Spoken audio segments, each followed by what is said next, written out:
You know, Mersh got back from Vegas just a few months ago. Of course, he made no money. He lost money. He lied and said he didn't, but he lost money. He had to deposit money into the Bank of Royce just to stop himself from losing more money. He cannot help himself. And ever since then, you know, with the car being repoed, all these cats he's got to take care of, all of these fake goo man responsibilities that he doesn't have, he has no money. And on top of that, he's now trying to hire a lawyer for a lawsuit against Rumble. The place where he is still currently streaming. Speaking of streaming, for 55 days. It would be commendable if it wasn't so pathetic. For 55 days straight, Mersh has been streaming every single day on Rumble. But his winning streak is now over. I guess he has a little of that gambler's fallacy because he kept going, and he thought he was going to make a little extra scratch off of this. I'm not kidding. This is real, by the way. I just saw this right before the show. His last show was 2 nights ago. He finally did not do a show last night. 2 nights ago, his show was 13 hours and 15 minutes long. 3 hours of that was slop tent. 3 hours of it was non-tent. He's just playing a video game, which he's been doing a lot lately. And then the final however many hours, I'm not a mathematician. The math ain't mathing right now. Sorry, I'm in the middle of a show. How many hours did I already say? 6?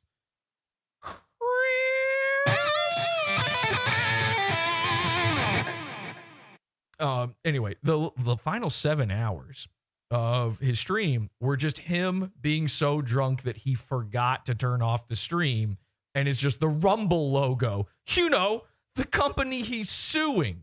And on top of all of that, the name of this episode, this is not an edit, this is the real video right here. The name of it was Lazy Bones Mersh. PODAWFUL 1! PODAWFUL 1! It's too easy. It's too easy. Look at this, 13 hours and 15 minutes. This is real. Let me just play whatever's happening. I literally didn't even click on it. Let's just see. Been out for like 10 years. The audio alone is like, whoa. And I've listened to it probably at least a dozen times, right? It's like, whoa. Anyway, the point was, speaking of whoa audio, Mersh's fans stopped donating. So Mersh is done going live every single night. It's pretty clear that's what's happened. And I think the problem is they're finally tired of their hard-earned SSI checks for being retarded people being spent on gambling. Every stream, Mersh is sitting there complaining about being completely broke and yet checking to see how his money's doing on such and such game, the NBA game, the NHL game. He's watching women's tennis. You know he doesn't know how tennis works. The man's never experienced love in his life. So I was thinking about this. Somebody posted on Reddit this great video, and I have to share it with you. They're fed up. Mersh's real fans are tired of Mersh being a GAMbLA. Check this out. For 5. Let's see. He said, gonna read this or be a pussy? This is my last dono. Sorry, man, I can't give donos to a gambling addict. I would love to support creators who are funny and actually use the donations to make their show better. You used to be funny. Now you are an old, trifling gambler. Trifling. By the way, this is a burner account, because we know you're a child who will ban anyone who mentions gambling. Grow the fuck up, kook. Well, I did read it. Wow. Yeah, he has to, or else he doesn't get the money. Ew. Trifling. Ew. Ew. You talk like a fag, and your shit's all retarded. Trifling. This nigga called me trifling. Also, if you hate me and you don't want to give me any money and you don't think my show is good, why would you give me money to tell me that? I mean, all right. Listen, man, you don't have to. You're not an airplane. You don't need to announce your departure. Oh! It's airport. Also, you made a burner account so you could insult me, but you used a burner account because you don't want to get banned because you're actually a fan of the show who's in chat? I'm sorry, but Nobody insults the queen. Do you not know how gay that is? So it's confusing, actually. So you still want to watch the show? Because, I mean, honestly, if you really hated me and you didn't want to watch the show or support me anymore, you would just come in here with your real name, say it with your chest out, and go, fuck you, bitch, ban me. You can say anything you want. Mersh has a lot of chest, so that But makes you sense. don't want to do that because you don't want to risk getting banned because you still want to talk in my chat because you still watch the show because you still love me. Oh, thank you for the 5. I'm gonna make sure I gamble it. I'm gonna insult you using a burner account because I don't want to get banned because I still want to hang out here. What? Huh? That makes 0 sense to me. 0. First of all, if you're concerned about how I spend my money, you're already donating to the show in bad faith. You know what I mean? So, we know what you mean. So, Mersh, we've created a support group for you. It's called GAMbLA. And Mersh has already joined it. Mersh is now a card-carrying member of GAMbLA. Welcome to PODAWFUL. Let's get it started.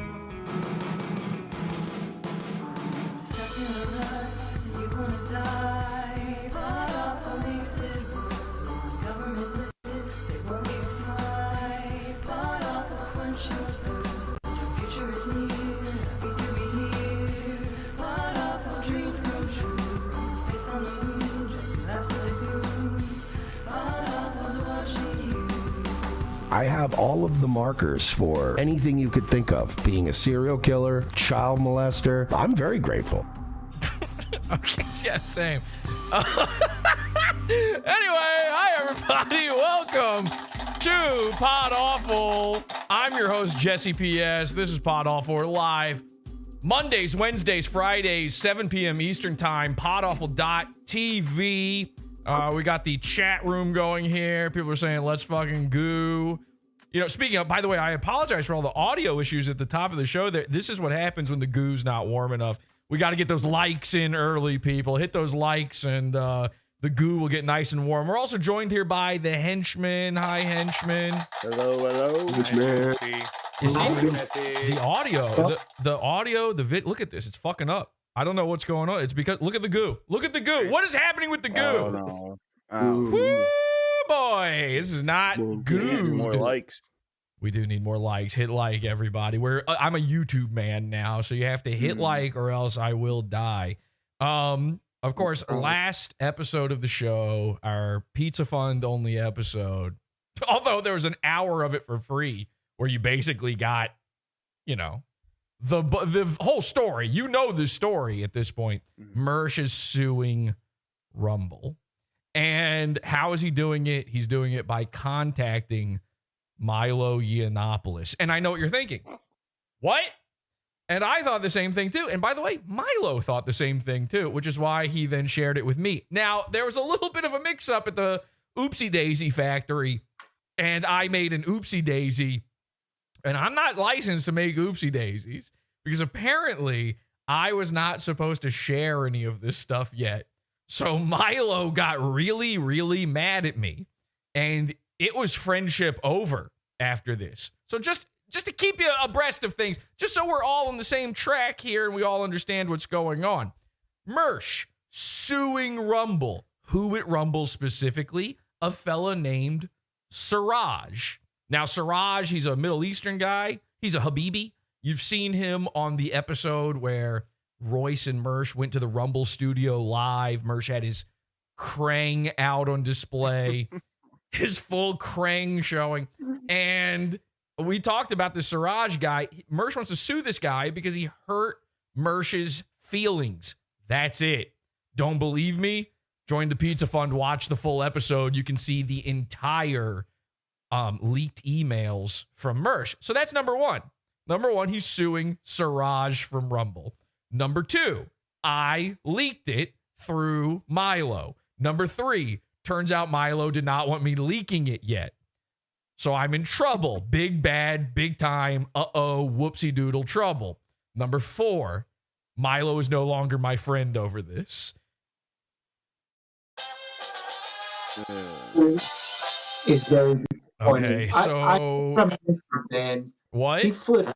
I had a premonition on this. I really did, and I'm pretty upset. Well, don't be, because number five, biggest episode in the Pizza Fund ever, and that's actually really saying something, despite what Mersh would say. Most signups, everything. This past month's worth of signups has been insane. That episode alone doubled it. More live viewers, more after the fact viewers than ever. PodAwful.pizza. And as a result, people were going on Twitter, people were saying online, this is the greatest episode of PodAwful ever. Whether that's true or not, that's up to you, the viewer. But people were saying it. Milo saw it. So step 6, Milo contacted me and said, okay, you know what? We're good. because it was such a good episode and everybody was complimenting it, Milo is now our friend again. This is why I like Milo. And by the way, I intended no bad stuff whatsoever with the Milo scenario at all. It was a complete misunderstanding on my part. It wasn't even I asked for forgiveness rather than permission situation. I literally thought I had the permission. If you watch the episode, you'll hear me say, like, listen, he told me there was some, there's this and this, but I think we're good to go. And so I didn't know. I tried effusively to apologize to Milo over this big misunderstanding. He wouldn't even hear it. He was like, don't even say anything. You're just going to ruin it. I think I might be the first guy in the history of Milo Yiannopoulos to get a second chance. I got excited. Very excited to see all of this. So I'm trying not to blow it. Now, Milo said he was a maybe for coming on the show tonight. I don't know if I should call him now or we should just get into the follow-up from the lawsuit. He might just call in himself. I think he has the ability to do that. I'll just send him a message. I'm live now. I've got Discord open. If you got a minute, call in. And then I'll let him give his side of it, say whatever he wants to about it. And this is the craziest part. So we've got a bunch of follow-up stuff going on from Mersh talking about the lawsuit. We've got his GAMbLA addiction that we're going to talk about later in the show as well. Don't spoil it. Don't say anything. But here's the other crazy thing going on. The Gooniverse, okay? The Goon Opticon's been going off the charts for this episode. Because it's all tying back in together. Somehow, tonight on the docket, we've got Mersh, Milo, Ethan, Ralph, and Alex Stein. And it's all one storyline. This isn't just me randomly presenting shit to you. This is all happening right now. We have been driven into overdrive with goons. So I'm excited. So I guess we'll just go ahead and get into Mersh's follow-up here. This was, of course, clipped by Angie Edits on YouTube. Ooh, please subscribe to Angie. Take a look at this. So we were messing right after the show on Wednesday. I mean, the show basically just did not end for days, really. The show never ends if you're in our Discord, podawful.com/cult. We just kept going. Even after the show, for free, anybody could have joined in and seen this. We went over to Mersh's Rumble, and we just started messing with him. And luckily for Mersh, this guy's making no money. He's trying desperately to go back to Vegas. By the way, it's for WrestleMania. I'm a killer gorilla. Very cool. No, not very cool. Maybe the gayest, worst thing I'm a lolcow. I've ever heard, but he is going to WrestleMania. It just happens to be in Vegas. Oh, which one's the WrestleMania they're planning to go to? The one in Vegas. I almost think Royce is doing this to Mersh as a punishment. And then on top of that, I said this whole thing. I've been wrong for a while now about this one topic. It's the only time I've ever been wrong, even one time in my entire life. And after I admit to it, it's erased, and I'm not wrong anymore. That's how it works. If you own up to being wrong, wrong is gone. So I'm owning up, and then please never bring this up again in front of me or in front of anyone else. And seriously, don't write it down in your diary. I don't want any secret notes coming up after the fact. There's a war on the horizon. Then they release your diary, the diary of, I don't know, Mary Jacobs. I just looked at the first name I saw in chat. The diary of Mary Jacobs, which sounds like it's a reference to a different kind of diary that was released after a war, but it's not. And you find out after the fact, I'm long dead. I was a hero of the war. I went missing. I'm MIA in battle. And so you don't actually know if I'm dead or not. I might come back in a heroic, triumphant return of smoke and splendor. But everybody starts spreading around. Oh, it says here in the diary of Mary Jacobs that Jesse was in fact wrong one exact time, single. And she swore to never, ever tell anybody about this, but she wrote it down and it survived the war. And no wonder they gassed her, Mary Jacobs, for writing this down. That's why they did it. So maybe she should have thought twice about it. Just saying. So here's what I was wrong about. I was wrong about Mersh trying to get Gino Bisconti to Vegas with them. Turns out it's just some big, fat, retarded guy named Gino. And everybody kept sharing the screenshot. I thought it was like a fake screenshot. Everybody was sharing the screenshot of Mersh talking to this big fat guy, this slob, on Discord. I was like, that's a joke. They're just making fun of some poor fat guy they saw. No, it turns out that's the guy. Mersh has been muddying the waters, trying to get people to think that he's flying out Gino Bisconti, a famous Gino. In reality, it's some pig-nosed mutant he's friends with that he just wants to bring to WrestleMania because they're both mentally sick. Which, by the way, you know what being mentally sick as a grown man is? You were baby raped. You were raped by a baby as a grown man into being 6 years old forever. So it's how it works. I'm serious, though. Beyond me saying it, didn't everybody think he meant Gino Bisconti? Yeah. I'm not crazy for assuming that, right? Yeah. Okay. The context was strong. So in a lot of ways, I was never wrong.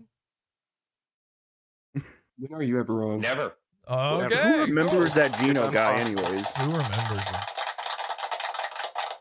Anyway, so Mersh has been desperately trying to get funds together for this trip and to fly out his big, snub nose goofigan with him to see the men wrestle and lather up. And I like you! I don't like him! But he likes me! We are friends! He wants to see all of that go on. It's WrestleMania. Remember The Rock? So they want to go out and see that, and he's been fooling people into giving him money for it. Luckily for Mersh, we gave him a lot of money last Wednesday to get him to say things. Just to say stuff against his will and talk about the lawsuit and so on and so forth. Check this out. Again, from Angie Edits.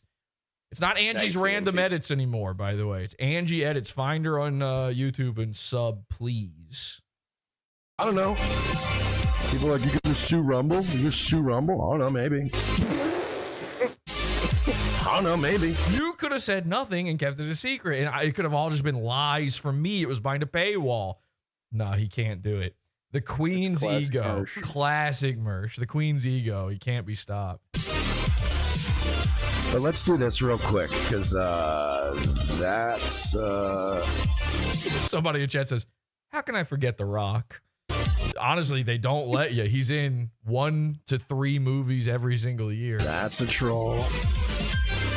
That's a troll.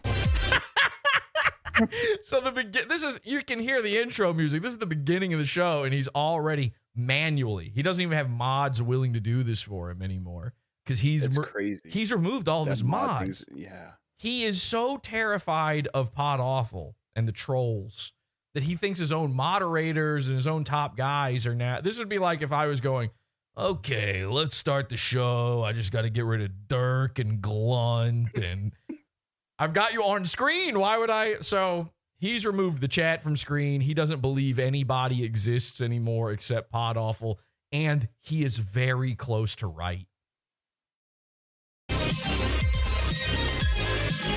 There's a troll. Yeah, somebody says he probably hit up all his mods for money. Oh, just a heads up. Jesse's got his 8 people out. Okay, this number is going to increase, by the way, as he goes on. It was more than 8. I'll tell you something. If it was 8, there was only 8 other guys in the chat, too. This is Rumble we're talking about. The numbers are fake. There were total watching Mersh in chat where you can actually verify. Actually, this is even crazier. I don't even know how to bring this up. I know we're going off on too many tangents here, but we found out the other night, we were watching Mersh again, and we've been saying forever, well, the only way you can know who's really watching is who's in chat. Those are the real people. Nope. They have chat bots now. We saw some chats in Mersh's chat room that were so Indian, that were so out of this earth, out of this world, out of this first world, that the only possible way a real human being typed them is if that person's fingers were covered in street poopy, okay? And I'm not kidding at all. There was psycho. Like, Dirk, were you there for this? Yeah, I saved a few of them. I don't fucking know where they're at, though. They It's were all right. crazy. We don't have to look at them, but there was one psycho girl who was real. But then there were these Indians replying to. Does anybody else who was here remember this? Jared, I think you were there as well. Yep. And it was. You weren't asleep? Wasn't it the most insane, like, absolute dog shit? The lady wasn't watching the stream. She was just like talking to herself, and then there are guys just replying to her. Yeah, it was like it was these replies, which makes you know that they're infinijeets, as my friend from Trash Radio says. These guys, because they're replying to the one girl, and the one girl is just saying, she's like, I got throat fucked the other day, and now I can't talk. I'm not kidding. She's saying that. Yeah, she did say that. And then the infinijeets are like, I also have a throat and fucking too as well. The stream is very good, sir. And you're like, what? I'm not kidding. This is really going on. And this woman's like 60 years old, too. Yeah, every Mersh listener is a 60-year-old woman. It's crazy. It's like 100% throw a dart in Mersh's chat room. And if you don't hit an infinijeet, you're hitting a 60-year-old grandma. So, unfortunately, you can't even tell who's real from the chat room anymore. We knew how many people we had in there. And by the way, it wasn't even many in there. There were like, I don't know, probably 20 of us watching, and 2 of us were not banned already. Like, Mersh has already banned all of us. It can't even be 8. I'm banned. And yeah, we're all banned. I'm banned. Everybody's banned. So there were maybe 8 people. And again, half of those were not real. And those are the only people watching Mersh. Full force tonight. The other half was Zen Rhino. The other half was what? Zen Rhino. Yeah, well, he does take up a lot of half. Yeah. You know, much like the actual rhino, Mersh's audience is an endangered species. So I got to get that bomb. I need that as a drop. That was actually pretty cool right after I said that. I was like, endangered species. Nice. That's pretty good. Yeah, you need to steal that. Let's have some fun tonight. Let's have some fun. Jesus Christ, Mersh. I'm sure they'll be signing up by the droves tonight with their cute little alt accounts. How? By the way, it's not. If you're on Rumble, it's an alt account. Like, there's no. The Rumble only gives alt accounts. If you're on Rumble, you are now on the alternative to YouTube. Everything's an alt. Your entire channel is an alt account. Milo's lawyer for 5. Did you see the leaked emails between you and Milo on Pod Awful tonight? I haven't, but I didn't really tell him much. Everything I told him is kind of already knowledge. That Booyah, confirmed. It's real. You know, there's a lot of people out there who think I just make this stuff up. In fact, Mersh is probably going to say in this clip that I just lie and make stuff up. And then every time Mersh just confirms it's real. He didn't even have to do this. anybody could have pieced together from watching the show or just asking me. So it's not like he's got any dirt. So what? I reached out. Obviously, dumb move. What am I going to do? It's I'm Dr. still Pepper. pursuing It it. doesn't taste that good, man. No, it does not. It's not going to pursue it the way I was Bet pursuing you it. miles ahead of this It garbage. is what it is. Pretty gay. Uh-oh! Yes, it is what it is. Let's hear that one more time. Pursuing it. It's not going to pursue it the way I was pursuing it. It is what it is. Pretty. I don't want to spoil, for the people who haven't seen it yet, I don't want to spoil the Primo ep from last week. You got to watch that, okay? But the fact that he says this in this moment killed us. When we watched this live, it killed. The goons can never stop. It is what it is-ing us. It is what it is. It is what it is all day. It's the eternal goon cope. It is. In fact, I've got a song about it here. Oh, wait, I forgot. Let's take a listen to this.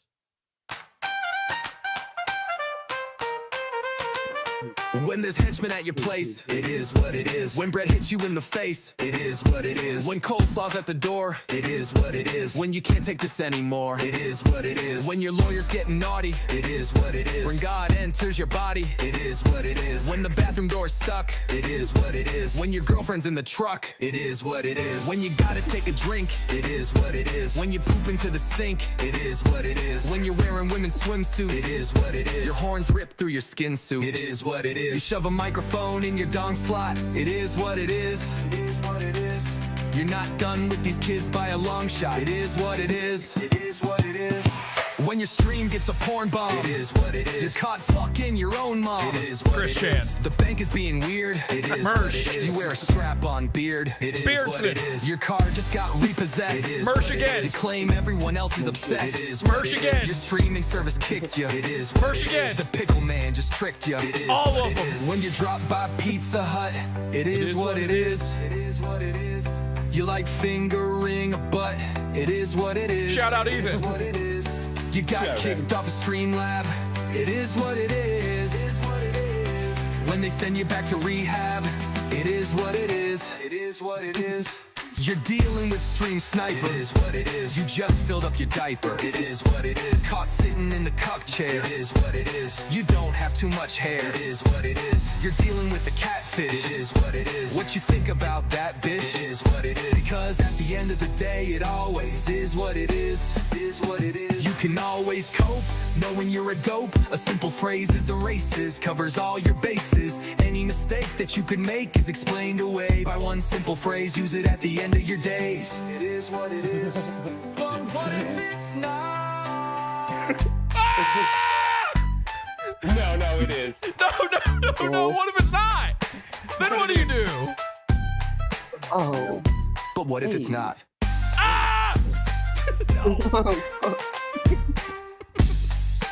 Wow. That's an amazing song. Shout out, by the way, to Dirk, who sang and wrote and rapped that. Yeah, Derek. That was amazing, man. That was really good. Lot of hidden goon lore inside that song. Very good. Yeah. Certified banger, they say in the chat room. It is what it is. This is the second you hear these guys say it is what it is over. Okay, there's nothing left. What you've done now is you've admitted that you have nowhere to go from there, that you've been killed spiritually. And again, one day I'm going to figure out my big super villain plan for this Earth is to build a destructo ray on the moon that shoots a beam at the Earth and it turns it is from it's not. And they're not going to know what to do. It's eternally the beginning of the day and there will be no way to cope. It's an anti-cope shield laser ray. We will figure this out. Pretty gay. It is what it is. Damn, my fucking mods are on it tonight. Because they're on it tonight. Yeah, mods. Anyone else here? They were not, by the way. It was Mersh manually doing it in chat. We saw him do it. Oh man, I'm not dangerous. Cool. He's out the room. All right, it's fine. We're not doing it. Hey, keep your hands in the air. Hands in the air. Get your mask. Get in here. Get your mask. Is Milo's lawyer guy again? What happened between you and Milo? There was some lawyer involved. Can you elaborate on it some more? No. Oh, shit. I'm sorry. I'm not showing it. Why didn't you guys say something to me? Jesus Christ. I like looking at me. Yeah, that's a good point. I shan't and I won't. I mean, it's kind of gay if Milo did. Milo's lollier, he said, by the way. Is Milo's lawyer guy again? What happened between you and Milo? There was some lawyer involved. Can you elaborate on it some more? No. Elaborate. I shan't and I won't. I mean, it's kind of gay if Milo did what he did. Close if enough. You say he did that, that's fine. That's kind of gay. But well, how else would it have had? I mean, how would I know about any of this unless Milo did it? I love that he's leaving a little bit of wiggle room in there to still feed off of Milo's clout. As far as like, no, there's no lawyer involved. There's nothing happened. The last contact I had with Milo, hand to God, was. And by the way, when he puts his hand to God, remember, one of those fingers is down. As above, so below. There's a satanic sort of bent to his. Yeah, it's not good. When Milo's cat went missing. This is a guy who had a satanic wedding, probably. A legitimate, like. Flaming sword and everything. Milo's cat went. The last contact I had with Milo was me reaching out because I'd woken up one day and I saw the Milo cat drama. And I saw his cat was missing, and there was a big reward and all that. And I'm like, and he's like, he's fiending, hyperventilating. I don't care about a reward, but like, you guys know. Oh yeah. By the way, the reward is $25,000. You're going to. He cares about the reward. Of course, he cares about the reward. $375. It changed his life. I'm not even going to sneeze at that reward, and I'm not like sitting here begging for money every single day for 55 days straight. I am about people's pets and cats and shit. So I reached out and I DM'd him and I'm like, is this your cat that's missing? And he was like, yeah. And I was like, okay. I was like, I know a bit about cats and I've done a lot of cat rescue stuff, like at least enough to know the basics. So I wrote him basically just a list of instructions. Yeah, you managed to. And by the way, it's not rescuing a cat to trap it and then put it inside someone else's house. Cats can live outside. They're not. It's not like somebody bred, a pug and it has no way to fend for itself. It's completely different for a cat. Cats should live outside, by the way. They're fucking disgusting and they're filling your mind with worms. So I was like, yeah, just put your shit out. Except for Milo's cat, who is probably hypoallergenic and he's probably the most expensive cat that ever existed. Your shoes, whatever. And gives then him ivermectin. Yeah. Milo himself Russian blue. takes ivermectin, so he should be complete. He takes it to stop being gay, so he should be completely shielded from toxoplasmosis as well. You know what I mean? Like if you can do that, you might end up finding your cat like sleeping on your shoes. Like, it's basically all I said. I was like, oh my God, remember the new thing that we do when we watch Nightwave where I just sit there and Max, I Mersh headroom him. I hope I wish he was live right now so I could show you what I'm talking about. It's so much fun. Yeah, man. Like fucking, here's some advice. You could do this. And then I said, I'll post. And I did. I posted in a few groups in that area. Like, hey, keep an eye out for this dog. That was the last chat I had with him. So I don't know. For this dog. This is the cat guy. And he didn't even get that detail correct here. This dude's so used to lying. He told you Milo's cat's a dog. All right. Alone in the world is a little cat dog. Like what happened beyond that. But, it is what it is. All right, and I got a song for that, by the way. When there's henchmen at your place, it is what it is. When bread hits you in the face, it is what it is. When coleslaw... I'm not going to play the whole thing. You know what I mean? People... you know what I mean? It is what it is. You know what I mean? At the end of the day. People suck dick, sometimes figuratively and literally. Prawn for 5 said, why do you sue people who give you money? Literally... 90% of lawsuits involve people that gave people money. Where did this figure come? 90% of lawsuits involve people who give people money. That's not what most. This is Mersh's idea of a lawsuit because Mersh has now twice tried to sue his employers. So he's like, oh, as far as I'm concerned, listen, I got 2 crossed eyes and they're both looking at 2 lawsuits where a guy sued his employer. I don't know what it means. You know what I mean? I think this is why Royce can't get rid of him. Mersh is going to sue him. Mersh will sue him. He's like, fine. Royce is dead. And remember, Royce is not suing Rumble. It's the craziest part in all of this. They are in a business together. The business that Rumble was a part of is Revenge of the Sis. That instantly puts Royce and the other little goblins they've got working for them in the crossfire. They're all now, whether they jump in with Mersh or not, they're now a part of it because it's a business thing. And he specifically says in the email, it's a business thing. I understand your question. Very childlike, retarded question, but okay. Anyway, time to go watch wrestling. Ooh, the big men. Ooh, the big men. I like the big men, Mommy. Mommy, I miss you. Where did you go, Mommy? Oh, you're dead. I like the big men. That was the most childlike question I've ever heard in my life. Really? What about the question of, can I fuck you in the ass? I'm a rented baby. Would you sue somebody who gave you money because they didn't give you enough money? Or that is why Mersh sues people, yeah. He's going to sue his chat room one day. He's going to be like, Zen Rhino, sorry, bro, but I'm going to see you in court. You gave me $12? Does that sound like 15? And then after Rumble's cut? I mean, you know what I mean? It's something to violate your agreement. Like, there's many reasons why. Yeah, most lawsuits involve. Yeah. I mean, see, the thing is, here, I'm going to tell it like it is, guy. You see, the thing is, he is doing this retard hand that he's been up to lately it's flashing up more and more often. And I'm starting to get really worried. Dirk, you said before the show, you don't think Mersh is long for this world. This is getting, it's getting too scary, honestly. Doing this show tonight is actionable legally. I'm pretty sure.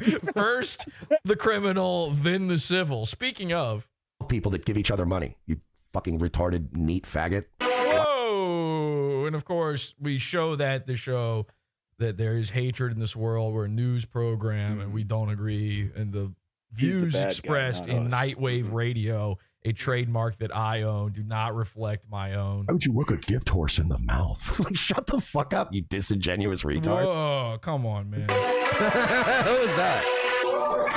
So, you know Mersh is coping. You know it's like a cope laugh. When his cheeks start enveloping his mouth as he laughs, he does this thing where he starts pulling in his lips and then the cheeks come in too. I can't even do it because I'm already just a big fat guy that looks like that. But when you see those lips curl in, those fetal alcohol syndrome, no filtrum lips, Mersh has no filter and he's got no filtrum. Welcome to Nightwave Radio. You know what I mean? That's the tagline of the show. When you see those lips start to curl in, it's him dying on the inside.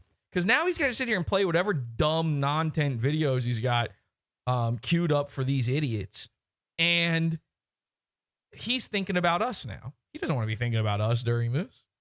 Literally every lawsuit in history involves the exchanging of money. Well, if you win, which you won't, the amount of money that Mersh thinks he's going to win from this too, it's unreal. Fucking moron. Why would you sue people to take care of you and give you money? Like, usually I'd just tell my parents to get a different kind of cereal. Okay, I guess you live in that world. The world where you have parents. Yeah, a lot of people do, Mersh. Unfortunately, you know, your dad was the town lolcow. I'm a lolcow. So Royce's parents had a trust fund, and now Mersh has been cut off from the trust fund, I bet. The Bank of Royce.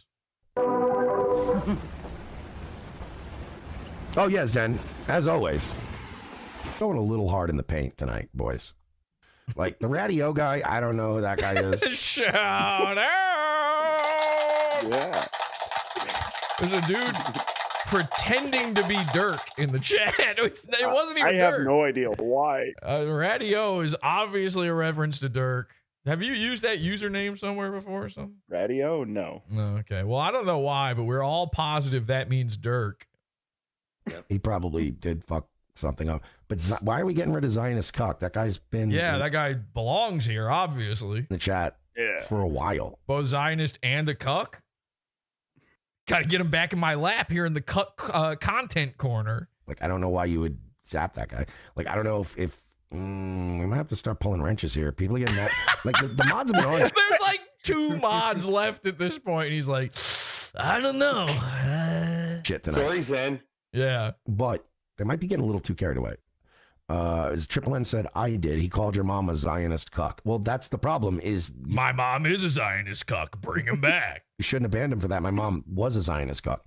I'm just saying that felt unfair. I'm undoing that.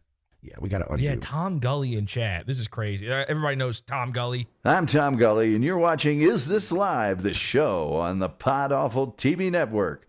PodAwful.pizza. Tom Gully, the voice of Pod Awful. He's in chat. He says, I have parents. That's crazy. Mersh Mersh didn't have parents in his 30s. Okay. Tom Gully he should be a grandparent by now. There is no way. How old must Tom Gully's parents be? 2 million? 6 million? 6 million? Not one more, not one less. Yeah. There's no, I mean, his parents signed the Declaration of Independence, for crying out loud. Like, they should not still be here. That's a great point. Thank you for bringing that up, Tom Gully, that you have parents.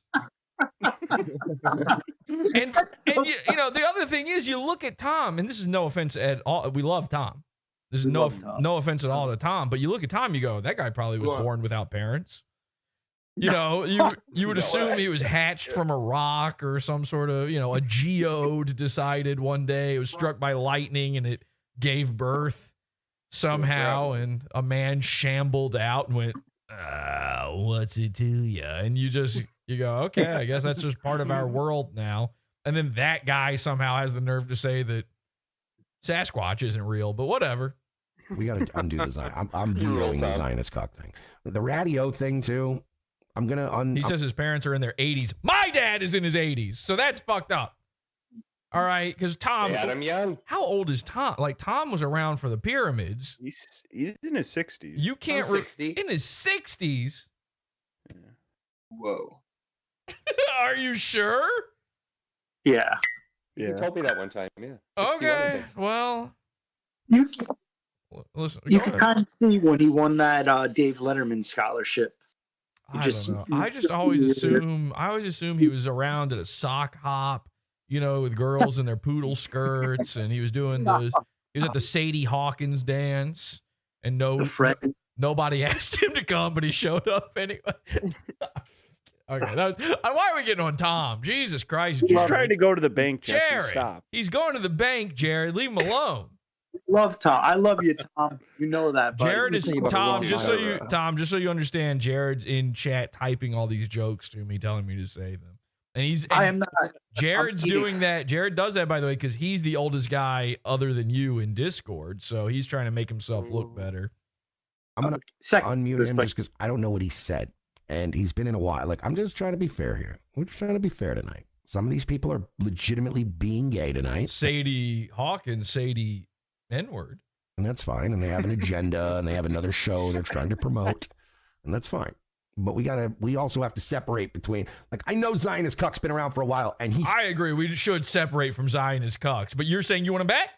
Says shit all the time that's out of pocket. But, like, he's one of our guys. Speaking out of pocket, if you guys could donate to my wallet. Braun said for $5, I guess Rumble felt like your contract was the staple to yank out. Fair. I think that was one of his guys, but not all of these are trolls, just to be clear. Assessment. Absolutely fair assessment. It's just that considering the exchanges that happened and the timing and everything that worked out, it's unfortunate timing. Really? Oh, it's unfortunate time. Those of you who watched that episode, does it seem like the problem was unfortunate timing on when they dropped them? Does that seem like what he was crying about in this email? In a court could be perceived as potentially suspicious timing.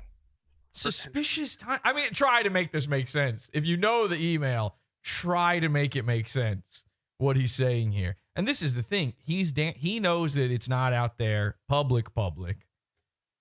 I have to be careful about saying that it's not public. I told Milo, I was like, it's not public. It's behind the paywall. He's like, that's public. I was like, I think of that as being not public, me personally. But in Mersh's mind, this thing isn't out there wide yet. There's not a lot of people, and not everybody's seen the email. And so he knows he can dance around the topic a little bit. He can sort of do a little soft shoe, sock foot waddle around the topic and make it sound like he's got a legit complaint. Well, he doesn't have a legit complaint. Just ask Siraj. And you can ask him now because I sent him the email, Mersh. Siraj has read the email. Mersh!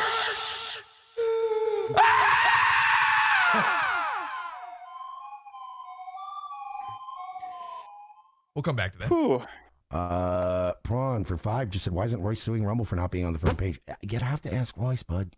That is why, by the way, Dad has money. that is part of why he wants to sue them, is because they didn't put them on the front page, a thing that was not guaranteed to them. I just have to be clear about that. They had nothing in their contract. They had nothing in their contract saying that they had to be promoted. That had nothing to do with it. And he's like, well, if you don't love me hard enough, then I'm suing you. Did it to my mom, did it to my ex-wife, did it to the unborn baby we aborted. Yeah. Yeah, that's true, by the way. Somebody, here's what I need. Here's what I need. I need people finding clips of Mersh talking about abortski. Okay? We all know at some point he must have talked about Andy Jr. Oh, yes, he did. Keno Casino, Andy Worski. He's talking about Andy. They all like saying Andy aborted his child. Guess who else aborted their child? Oh, no. Find me somebody. It doesn't have to be tonight. I'm just saying, in general, find me these clips. Because I got screenshots. We're going to start. We're backing up. We're archiving everything. I got a lot of stuff. Like, why would you ask me like that? It's a weird thing. Again, I pointed out it's weird when people go to Royce and ask. It's weird. Man, the bank is weird. PodAWFUL is weird. Everybody's weird now. Questions about me. It's weird when people come to me and ask questions about Royce. Outside of ROTC, don't. That's not weird. You guys are basically gay lovers. You host a show together. You've known each other for, I think they might have been together for over 15 years at this point. Yeah. I mean, the history goes back way further than you would think. I was even shocked to learn. I know. And, you know, PodAWFUL's been around since 2009. PodAWFUL has existed for over 15 years. But they've been trying to make fetch happen with their partnership for at least that long. Probably longer. Worry. My own personal gripes and things that are going on in the universe have little, if nothing, to do with Royce, his life, our company, or any of the other things going on. I have my things, he has his things. I know you think you're trying to get the scoop here, but like the scoop's out. And honestly, it's not a big scoop. I've been Scoop's out. What is this? Ching Chang Chong's dad's funeral? That's a reference for 12 people at this point. Yeah, goodbye, all of my old people who used to watch the show. Hi, new people. Explore the Pizza Fund if you want to figure that one out. Good luck. Very clear. That was old Coke. Great. What'd you say, Jared?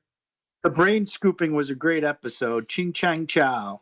Ching Chang Chong had a dad, okay, just like Mersh. And then just like Mersh, he didn't have a dad no more. And apparently, and I didn't know this, in the Vietnamese culture, when a guy dies, you scoop him. You scoop him out. We can't go any further into it. Let's keep watching. Things were said, things were done. I mean, obviously somebody went above and beyond in leaking out extra shit, but besides that, it's already been out. Hi! Like, it's nothing about what's going on tonight spoils what I'm still going to pursue what I'm pursuing. It is what it is. Shit, dude. We fucking hit the hat trick on this one. God damn. There's not enough is left at this point. Your is what it is running out. Would you wish to continue? It is what it is. It is what it is. It is what it is. It is what it is. Besides, these are all PodAWFUL people. Oh, okay. Well, then just throw away the truth, I suppose. Since I have the leaks. What is that going to mean in this case? I have documented evidence of everything that's being said. You guys are experts in lawsuits. Is it your little pal? Wasn't he Maddox's little fucking water carrier for a lawsuit?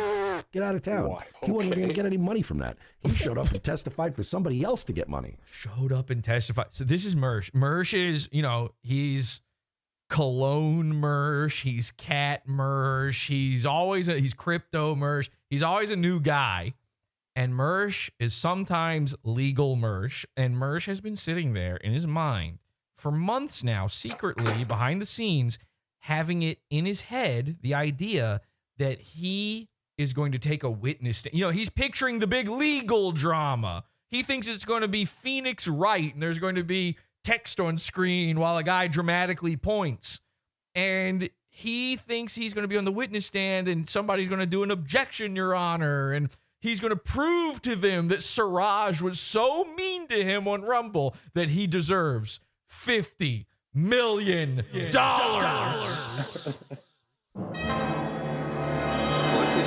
And when he pictures it, he hears those music stings like that, by the way, too. And so in his mind, PodAwful was part of a lawsuit, and I went there, and I was on the witness stand, which is like, if you know the story, that's insane to think that that's what happened or that I had anything to do with the lawsuit, by the way. It's not true. But this is, he's a 6-year-old. He thinks the wrestling is real. He thinks that when you go to court, it's like the TV, you know, where you get to sit there and plead your case and give your sob story. And in reality, when you go to court, they're like, all right, it says here you're gay. Case dismissed. And that's it. It's a fucking factory. You ever been to court? It's a factory. And they're just trying to get you out of there. Okay? But he's legal Mersh. He knows what happens. That's what a desperate tryhard faggot that guy is. I swear to God, bro. Dick Masterson broke Jesse's heart so hard that he's still coming after me about it. Yeah, that's what happened. Because we were me and Dick Masterson, classically, you guys know he used to be my best friend. Me, Jesse P.S., not the other guy. That's wild. That is wild. It is what it is. It is what it is. I'm sorry it didn't work out between you guys. I really am. Oh, my God. These are exhausting tonight. Weren't you? That transition, man. See Anthony for 5. Weren't you going to sue Jesse P.S. for some reason? I really remember. Oh, yeah. Oh, wait a second. Legal Mersh. What happened again? Huh? Who was this? Casey Anthony? These are exhausting tonight. Weren't you? Casey Anthony for 5. Weren't you? She's on TikTok now, by the way. Follow Casey Anthony, a big fan of PodAwful, by the way. Follow her on TikTok. She joined the Pizza Fund. We've got, in the Pizza Fund now, we've got Aaron Imholt, we've got Keemstar, we've got Casey Anthony, Kyle Rittenhouse, all Pizza Funders. By the way, Kevin Brennan subscribed on YouTube. I tweeted this out. Kevin Brennan saw my impression of him and subscribed to PodAwful. And no way. I swear, yeah, you can look it up. Yep. And so when somebody even said before the show, Kevin was streaming live before the show, and they're like, "Oh, Kevin's done streaming now. PodAwful can start." He ends the show so he can watch PodAwful live. So Kevin is watching right now. A lot of people saw this. I posted it out, and the response to it was just over and over again. People saying, "What? PodAwful? What the fuck is PodAwful? What's subscribing?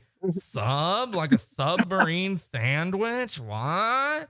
PodAwful? What does that mean? Is that like God awful? Huh?" I tuned into, what's this show called again? MLC.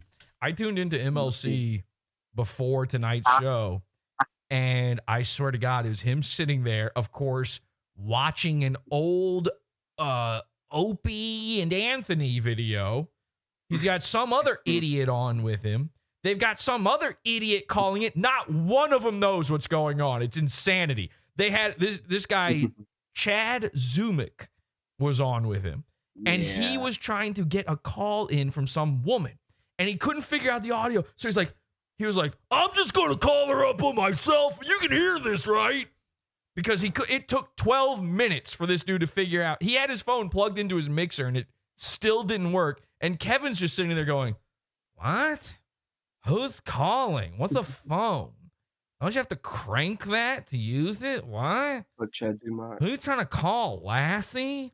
And then Chad Zumick is sitting there trying to make his phone work. I'm not kidding. It took forever. Then this woman gets on, and the woman doesn't know what they're talking. She was apparently there live in studio for this Opie and Anthony clip, and They're like, he was like, do you remember being on the show? And she's like, no. I mean, this is the most insane fucking thing I've ever seen. It's just old people in rocking chairs reminiscing about 10 years ago. It's not even that long ago, and they still can't remember any of it. You're gonna sue Jesse PS for some reason? I really remember the tinking that was going on around that time. Yep. I mean, you guys are coming out tonight. Yeah, because I've got nothing to say in response to that. So give it to you. No, did I ever say that? I mean, just show me where I said it. Don't. It's like a 6-hour episode. Show you where he said it. Okay, we'll do it. It's an episode called Slaw and Order, but we'll make this one easy for you, Mersh. I made a link where I said it, and not a fucking hour-long yuck. I'm in a heat lamp. I have weird lumps on my head. All right, let's not. Mr. Divot, let's not talk lumps. I swear to God, I will just Google Royce right now, your own co-host. We've gone through your personal lumps, divots, bumps, crevices, creeps, and crumps. Triangles. You really don't want to go. I don't know what this is, but I will. Let's just really quick. Royce Lopez. We're doing it live, folks. I'm just going to go to Google Images. I'm just going to go to the first image I see that's a clear image of him. We're going to, oh, this is your own co-host, Mersh. I really don't, this is from his Twitter, by the way. You really should not talk about lumps. I mean, this man has a corner on his head. That's physically impossible. You shouldn't be able to even draw something like that. If you drew this, they would kick you out of art school.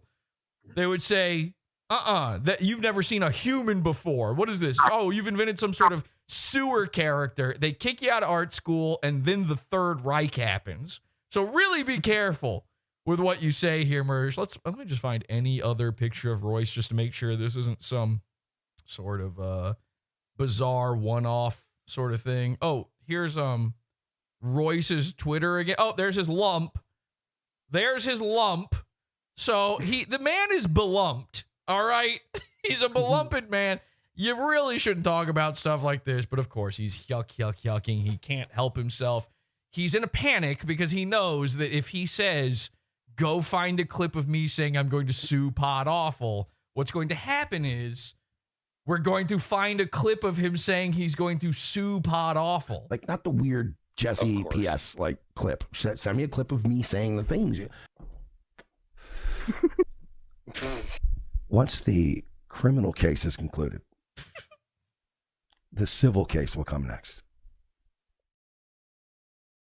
And I also have the clips of you and your dad on your show encouraging you to do it. So guess what?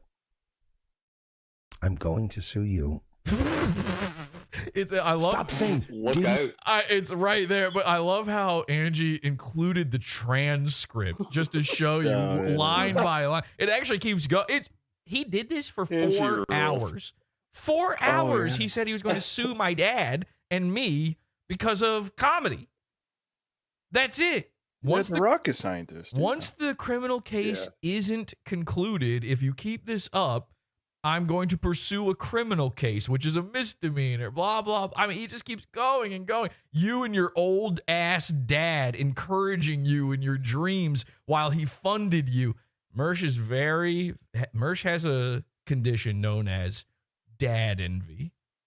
All right. And what it is when a guy's dad was always shit and then dies, you're not allowed to have a dad around that guy anymore. You should never bring up that you have a dad. You have to be careful. It's a minefield talking to a guy who's lived the dadless life that Mersh lived. Black guys have known their fathers better than Mersh knows his dad. Okay? True. I'm going to sue you. Stop saying, didn't you, and then pay $5, because I'm done reading $5. Didn't you once? You should be taking every donation you can get, man. Didn't you once dig up a clip of me saying it and then pay the $5? And then Prawn said, I can't imagine watching this stupid video when you're suing the company that tried to give you a chance because you blew it. They didn't try to give me a chance. You don't know what's going on. And that's fine. And I know this motherfucker's going to try to be cute later and try to I'm going to dispute the, because that's the other reason too. Because PodAwful people, if you don't read their shit, they'll go, you didn't read my shit. But if you read their shit, they also always try to refund their shit from you. and it never works. Lightsaber, do I want to see lightning? There's a reason he's reading these, and it's because it works. Okay, if it didn't work, if the refunding thing didn't work, then he wouldn't be sitting there. He just ignore them, obviously. And here's the thing: is we do not actually charge it back unless he doesn't read it. And I'm sorry, but what the fuck is a super chat if you don't read it? It's not. They're not donating. If it was a donation, we would have sent it on PayPal. We would send it to your Venmo, your Cash App. No, it says, put a message here, and I'll read it for money. That's what it is. This isn't a stingy thing. Just read it. Dance, monkey boy. Shake them gullies and show me what you're working with. Because, you know, I've got a 3-step plan for Mersh, by the way. He's so worried about making money. I have the way to do it. Step 1. Stop suing Rumble, okay? That's a path you just don't want to go down, particularly because, again, I have now given Siraj your email about all of your complaints having to do with suing Rumble. He's got the full thing. I'll read it to you here in a second. Number 2, give up on Rumble, go back to YouTube. Okay, I cannot be clear enough about this. There is nothing preventing you from being on YouTube. Look at me. We do this over and over and over again. You've never not been allowed to be on YouTube in reality. In reality, I'm not even sure Nightwave, which was actually kicked off of YouTube at this point. I don't even believe that. We know they lied about it with Revenge of the Sis. They had to take down their YouTube because it was in their contract with Rumble. Number 3. After coming back to YouTube, what you need to do is the Kevin Brennan approach. Huh? Who? Who the fuck is Kevin? Do you mean Neil Brennan? My brother? Even he doesn't know who he is. You need do the. This is what. There are 2 types of lolcow. Okay. There is. All lolcows lack self-awareness. Obviously. However, there is one exception. And this is what takes the great lolcows and keeps them great. And this is what takes the lolcows that everybody is just constantly fucking with and kind of makes them passe. This is where that dividing line is. Some lolcows are capable of self-awareness of their lolcow status. Now, they never accept being a lolcow. You can't be a lolcow and accept it. They will always deny it. However, they will figure it out, understand it, and monetize it. And we all know this. We all know Boogie does this. Perry Caravello does this. What's his name? Gothic King Cobra, to some degree, does this. Kevin Brennan does this. Stop banning people. Okay? Now, obviously, I'm going to say that. I'm the troll. I want to be able to do whatever. I'm telling you, people will send you money. Who cares what they say? Read it, show it on screen, accept the money, laugh all the way to the bank.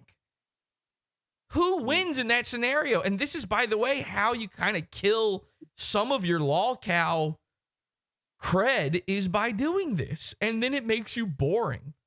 It actually ironically makes it harder for trolls to fuck with you. Once you're just not banning anybody or accepting every super chat and reading them, because then you're not doing the one thing that makes people want to poke you, which is freak out about the poke. Mersh, you have an opportunity here. There are 2 paths you can go down. And in the long run, you will not choose the correct one. But you are at a precipice here. Things are about to go either really, really bad for you, or you can take the reins. I'm begging Mersh, and I'm not even joking about this at all. I'm begging him. Go back to YouTube while you still have a tiny amount of people watching you on Rumble. Get every one of them into subscribing to you on your new YouTube account.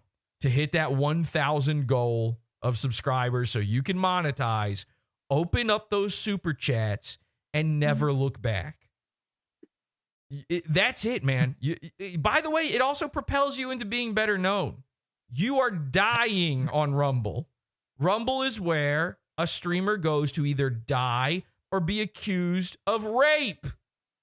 And obviously that one's never happening to Mersh. That would be a better deal. But he's never getting the Russell Brand treatment. He's never getting the Dr. Disrespect treatment. Dr. Disrespect got to open up his YouTube again, and then YouTube featured him. he tried to rape a kid. So maybe, just maybe, try it. I'm throwing it out there. Now, of course, every time I ever give advice to the goons, what do? Nothing. The opposite. They never take it. So I feel like there's no harm in doing this whatsoever. But we would be sending you, like, half my paycheck would be going to Mersh if I was allowed to send him super chats. I'm not. I'm blocked on everything. I can't do, even on PayPal, I can't send him super chats. So there's no charging back or anything as long as you're reading them. And he broke my tooth in the fucking bullpen before they raped me. Jack Deck said, I've always thought Pot Awful was cool, and that's fine. I have plenty of friends that are... Yeah, he got Mersh to say it. Fucking bullpen before they raped me. Jack Deck said, I've always thought Pot Awful was cool, and that's fine. Yeah. Jesse made a good point tonight, and I hate to say, it pains me to admit it, but when you're right, you're right. Watch Pot Awful. Watch your show. Yeah. I have plenty of friends that are retarded faggots. I believe that. I'm going to take that away there's a lot you can judge about a man by his friends. From you. Him and Bowen and some other men, including the white man I saw on Capitol Hill. Also, the fact that you wrote his name in all caps, it's kind of a giveaway. Again, like, you're doing his branding. You're doing the weird shit that he does. Like, I can see what you're doing.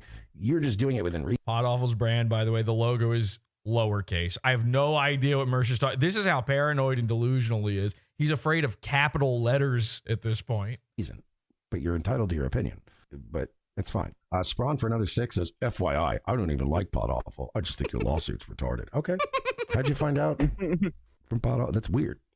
Like, listen, man, I'll deal with a lot of angles. Like, if you want to try a bunch of different angles, I did not mean to do that. Sorry. First of all, Jesse's not that big of a deal. He doesn't make those big of waves. He makes waves the way I make waves in my little niche community. Correct. I do make waves in your little niche community. It's all I'm attempting to do, by the way, is get you to talk about your stupid fuck-ups in front of your audience. There's no way you would have been the most aggressive donator tonight. And there's a lot of people, by the way, that were fighting that line, going, yeah, Pot Awful only makes little waves. That's how he got Milo to troll you. Milo Yiannopoulos trolled Mersh on behalf of Pot Awful. I don't know if that's true or not, but it does feel true and right. And also, you're correct in saying it. And you should remind Mersh of that as often as humanly possible. On his behalf. 889 angles, they're saying in the chat. Yeah, Mersh did mention angle. I was thinking it. I didn't know if anybody heard him say it, so I didn't do it, but I'm glad. Shout out to the chat. They're on the ball with that one. Everybody's noticing the angles. Look at that. Oh, my God. Can you believe it? Dirk and Glunt have been looking at me this whole time. Just staring at me. I just let them do that. You're so interesting. Thank you. Well, it is a show. So, do you guys mind if I just start playing Fallout 4 instead of whatever the fuck this is? It's cool. It's Give kind of a me program, money. though. Send money now. I deserve it. Like, you actually, you were getting me tonight. You were having little points, and I was reading them, and I was giving you. I was like, all right, yeah. Okay, so Pot Awful. I'm not even gonna play it. I mean, that you just said it. I concede that. When you start saying shit like, I don't even like the only show that was talking about this to 100 people tonight, and the only show that rocks. Chris. Imagine, by the way, Mersh having a paywall where even 100 people were watching something. Like, that's impossible. Saying 100 people, that's nothing to sneeze at for you, Mersh. Before, like, I don't. It was thousands, by the way, but still. Even though only 50 people tops care about this topic. Went from 100 to 50. I'm getting kind of. I feel like lawyer Mersh is being a little lawyery. all of a sudden with these numbers. I mean, 150 people. I mean, 8 people. And they're all fans It was 6 million exactly. And I think you, of all people, should know. of one show. I don't even like that show, man. Like, that's when you lose. Like, stop. Now, I will say this. I feel like this guy is telling the truth, that he doesn't like Pod Awful. He just happened to see it or whatever. But if you are one of my guys, he's kind of right here. One of the most embarrassing things you can do is be a fan of a show, and then you go to make fun of another guy on behalf of that show, man, and then you lie and say, I'm not even a fan of that guy, because that just makes it sound like that guy sucks so hard you have to front load anything you say to avoid criticism yourself for liking something. So if you're a henchman, please never do that. But of course, I know the henchmen never would. They've all got my avatar on Twitter and Discord. It'd be kind of hard to hide that you're a Pod Awful guy, you know? Don't. Stop. You wouldn't care about any of this if you were not a fan of that show. Like, don't, you know what I mean? Like, no. What's going to, one day, Mersh's entire chat should revolt and go, we don't know what you mean, and make him explain anything he says. Stop thinking it's as low-hanging fruit as other supposed lolcows. Like, I get it, man. Supposed, he says. Dude. He doesn't even want to theoretically include himself in the pantheon. It's so pathetic. But lolcow would be great for you. Mm-hmm. Like, you should accept. I would accept that. Oh, great. I'm a character. I'm in. Terrific. Yay. Lolcow. That's awesome. You should accept that, Mersh, because your other option is obscurity. Your other option is no longer even existing. Here's your other option. Your other option is you are a character on Pod Awful and nothing else. And it's really close to that already. It's the disingenuousness. Like, ever since I started owning the Reddit for Mersh, r/Mersh, you know, all that's left otherwise when it comes to Mersh coverage is Kiwi Farms. And, you know, like, every page has at least one post about some Pod Awful did the Mersh there. So this is really, I'm keeping you on life support here, man. You should be thanking me every day of your life for leaking your stupid ideas and lawsuits and delivering coleslaw to your house and stuff, because otherwise, where would you even be at this point? Just you and the Indian guy sitting there pretending to watch videos while you get drunk. That kills you guys. It kills Jesse. Jesse, he could put the same energy. Right, Jesse? No, that fucking scared the shit out of me. Into righteously taking shit down and not being a fucking I hate that. That pisses me off. I've heard that line. I've rewatched this clip a few times now, and every time he says, I could righteously take shit down. I'm not trying to take anything down. And that shows you where his mind is. He tried to take Cernovich down. He tried to take Owen Benjamin down, which is the real reason for the tinkening. Gabe Hoffman, all these guys. I don't want anybody going down. Okay, I don't want them disappearing from the internet. Another reason, by the way, you should remake your YouTube channel, Mersh, because I have a feeling Rumble's going to be done hosting you very soon. That's not my intention whatsoever in any of this. That's his thought process. He's always projecting.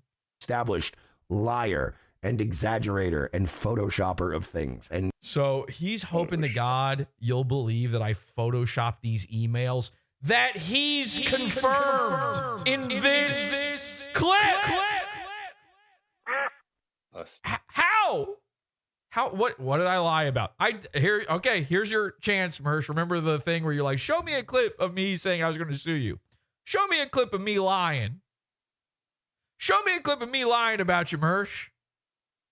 And not Mersh talking over top of it, doing these ba-ba-ba-ba-ba. No, a clip of Mr. Bonehead with his lumps and his dents and his tits and his nose shoulders sitting in front of his fireworks. None of that. I don't want to see any of that. Give me a clip of me lying about Mersh. I mean, I just made a list of things. Every single one of them was true. You have no shoulders. And trying to always be the trickster. It's like the Loki syndrome. It's like you Is that I didn't even know that was a thing. Is that an option? Must be. Crazy. Mersh knows all. I think Royce knows. Yeah, if anybody would know, it's Disney adult Royce, Loki syndrome. You're disingenuous, lying people. Eventually, the word gets out. Whoa, am I a rootless cosmopolitan too? What do you mean, people? You go, well, it's just coming from the guy put his like he's a smart dude. Okay, I like where this is going. Jesse made a good point tonight, and I hate to say, it pains me to admit it, but when you're right, you're right. I'm liking where this is going. Okay, smart guy. What else? He's a funny guy. Fuck! I thought Oh my god. he took that He's one. about to compliment your hair. I feel beautiful and seen right now. I mean, years ago he took away funny from me. He said objectively the parody of ROTC was not funny. Remember that? Objectively. Now I'm a smart, funny guy. The guy put his he's a smart dude. Yes. He's a funny guy. True. He's got a great set. Pod's Law, ladies and gentlemen, Pod's Law, Pod's Law, Pod's Law. They're cyberbullying me to death. What'd you say? Yeah, everybody agrees the set is great. They love the set. Yeah. But did you see? Now, I think Angie futzed with this a little bit. I almost wish he hadn't. Rewatch that bit. Watch this. He's a smart dude. He's a funny guy. He's got a great set. You see that? He goes, and he kind of, it's hard to tell. I was going to say he rolls his eyes, but obviously he's always rolling his eyes. It's kind of with the sunglasses too. But there's a moment, I remember watching it live, and that was a longer moment. I feel like she might have sped that up a little bit. So he realized he just did Pod's Law, which is they always have to compliment the moon base. And he had to take it back a little bit. You should have taken back the smart and funny. By the way, you could have taken back the smart. I'm retarded. The funny, impossible. He's a smart dude. He's a funny guy. He's got a great set. Fuck.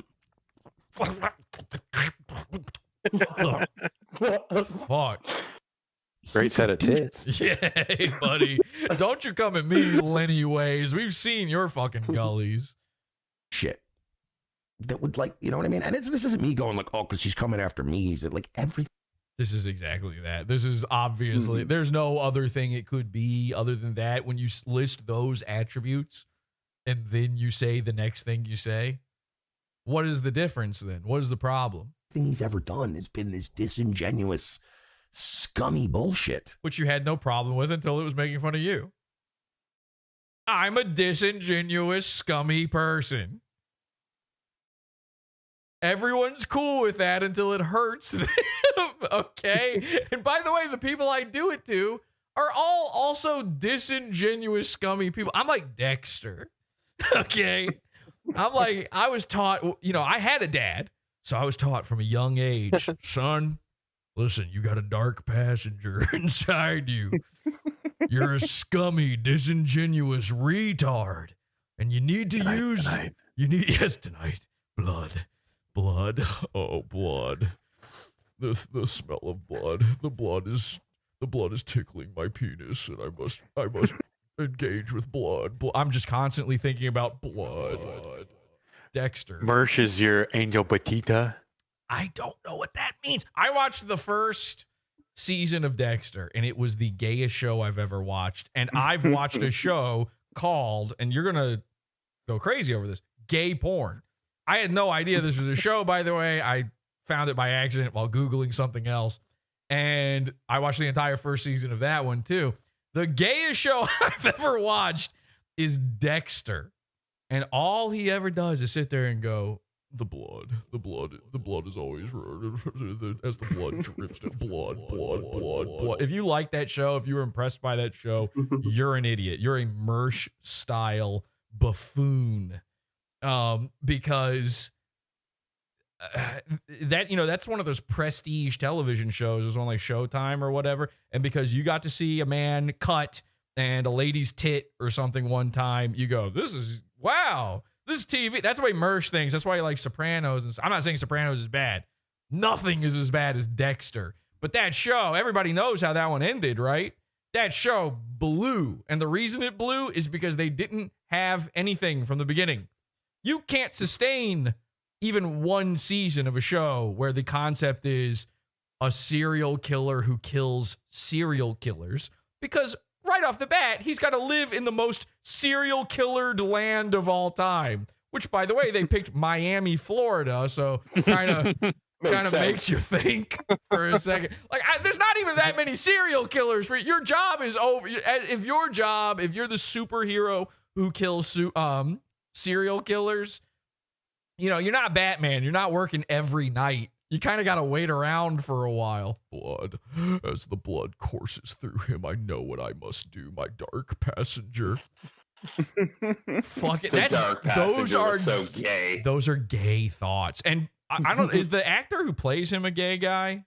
What's his name? He better be. Michael C. Hall. Michael C. Hall. Yeah, He always didn't he play a gay guy in 6 Feet Under? Another one of those terrible He should have. prestige shows. He was a gay guy in that, and there's a reason they have him playing a gay guy. He comes off, you know, he's got sweetness in his lips. There's something about him where you look at him and you're like, oh yeah, no, I can see it. Yeah, he's a gay guy for sure. He likes the taste of poop and blood. The blood fills his penis. It engorges. As it engorges. The cells of his penis are engorged with blood, and I can almost smell it on my, the taste of it on my lips. So, anyway, the point is, I am the Dexter of streamers. You're a gay guy? I'm a gay guy. Oh, no. I'm gay for blood. This is why these guys all do blood sports, by the way. They love this blood, internet blood sports. Oh, their blood. I must have his That's blood. what it meant. His blood is filling my mind with the thoughts of my dark passenger is now in full control. So what, you're some sort of fucking flesh mech that can't... Just stop killing people. How about that? Weirdo. I love that. I love that. Follow the code. Yeah, the code. My father's code. You know, Mersh didn't have a dad, so he grew up with no code. So he's trying to sue Rumble. I mean, it makes no sense. I have a code, a strict blood code that I must abide, blood sports code that I must abide by. I am only a scummy, disingenuous piece of shit to other scummy, disingenuous pieces of shit. This is what everybody who doesn't really watch Pod Awful gets wrong. They think it's a constant... It's everybody. I'm just throwing it out at everybody. It's barely anybody. It's mostly Mersh at this point. Yeah. Mersh Week has been going on for months at this point. It's not really great. My funny passenger. His bones. I can smell his bones. My comedy passenger tells me I must have his bones. I will put him on the table and lay down the plastic and keep his bones behind my radiator. Okay, so. And it's fine, dude. Like, that's whatever. It is what it is, I suppose. When you try to imitate him, it's like, we know when you're like, oh, I don't even like that guy. He's the only one that was talking about it 2 minutes before you went live tonight. Mersh has a chode, they say. I'm not. Mersh is a chode. He's like mostly chode. He's like, the amount of his body that is chode is the same amount of lawsuits are against someone who gives you money. 90%. Only one organizing the 12 people that showed up, but I'm not part of that group. Yeah, you are, man. Don't be a guy that like changes out of your Cincinnati Bengals jersey because you guys lost the game, and now. And he's saying that because he just lost money on that game. He's a GAMbLA. Oh, you don't want to be seen wearing it on the fucking subway. It's your team. Rep your team. There. Yeah, that old Cincinnati subway that you're riding. I don't know. Maybe they do have a subway. I just feel like Ohio doesn't know how to construct. Okay. Let me see. Gollyhead, why don't you just capitulate to Jesse and ask him for help? Otherwise, you might get an actual. Yes, thank you. More people need to just start saying to him, why don't you capitulate to Jesse? More people in general need to hear that. Just capitulate to Jesse. Unlock Tom Gully or I'll put your ass in jail. See, I mean. What? I'm not. Did you say Tom Gully? What did he say? Yeah. Unblock Tom Gully or I'll put your ass in jail. Oh. Unlock Tom Gully or I'll put your ass in jail. See, I mean, it's whatever. Not our Tom. It's whatever. Okay, so Mersh goes into I need to cope by playing video games mode. Give me money, please, for playing video games. Now, the juiciest part here is, of course, we have run Mersh off from playing online games. You know, after Rust, after VR chat, he doesn't want anything where the Pod Awful cult can show up. Said, I donate most of my SSI to the show. Will you come out and say what's going on with you and Milo? I already did. I've already said as much as there's to be said. So you're doing a thing in a Discord where you're being instructed to keep bringing up the same thing, but I addressed it very early on. I already said, yes, I am looking into my options against Rumble. I also said, yeah, prostrate yourself before dear God. So I did reach out to Milo, and if Milo released our communications, that's pretty fucking gay. But he's a gay man. So if he did that, then I guess he's okay. Then then it is what it is. What is your problem? Why do these guys all have a problem with things? They just are what they are. Gay guy that does gay guy things. This is like getting mad at Popeye. He just yam what he yam. Nothing I told him was really that end of the world shit. Like nothing I told him could negate a potential lawsuit. And he spelled that Nigate. So literally, I just spoke to a lawyer today about it. Crazy. Cancel. Stop. Just emailed him a few days ago. I was like, well, it seems like this was a troll. You're going to be living in a car again, Mersh. I Stop. know. Which was probably the most comfortable he's ever lived, to be honest. Let's be real about it here. Future owner of a duplex. Okay, I got a weird message here.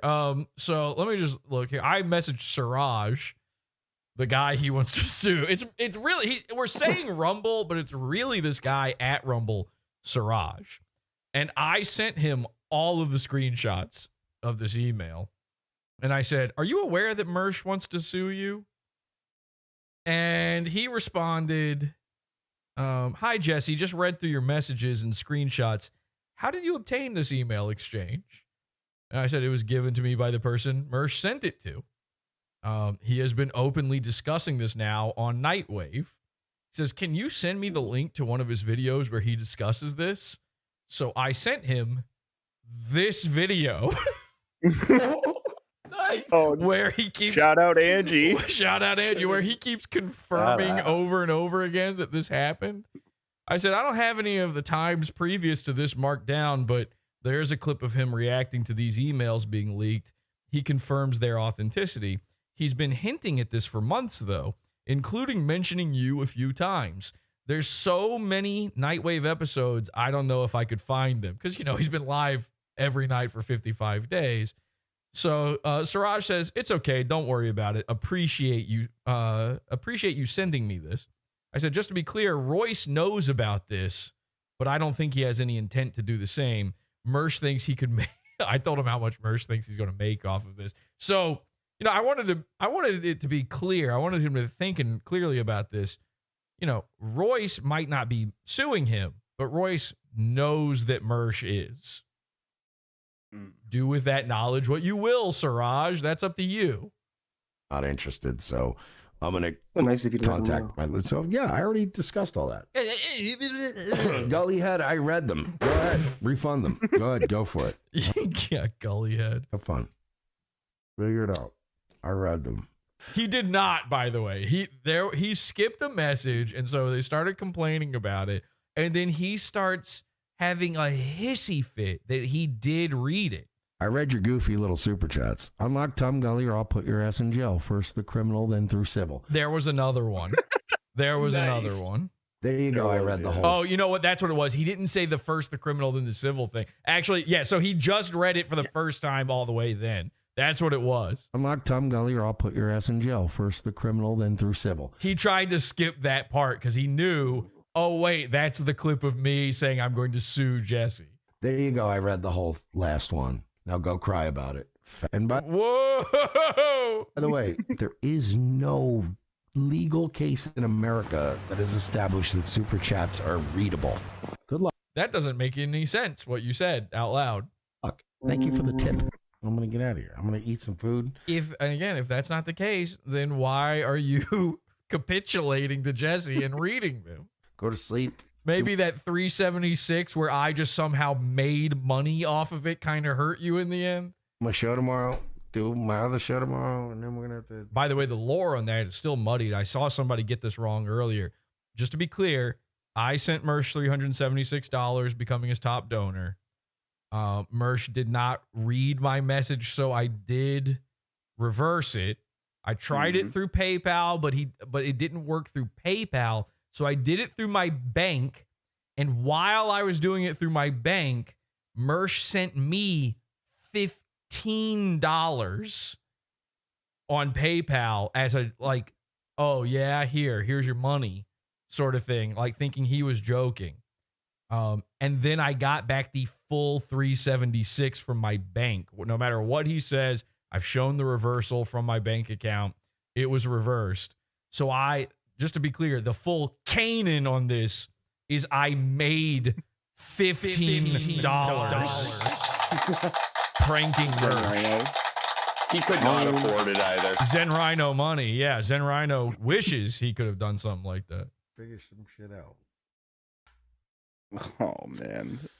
This looks bad. Bad, dude. This looks really bad. Uh-oh. This is being sped up, by the way. This is being sped. Andrew's speeding this up. You can tell from the fireworks in the background. He's just deflating. You know what this looks like? It looks like I got his blood. His blood is being drained. Guys. Whoa. What are we doing here? Yeah, what are we doing here? That's my new thing. I say it all the time. What are we doing here? You know what I mean? We're gonna go to Virgie, and we're gonna get out of here. Thank you guys so much. Okay, well, we'll be right back. We're not getting out of here. We'll be right back after this.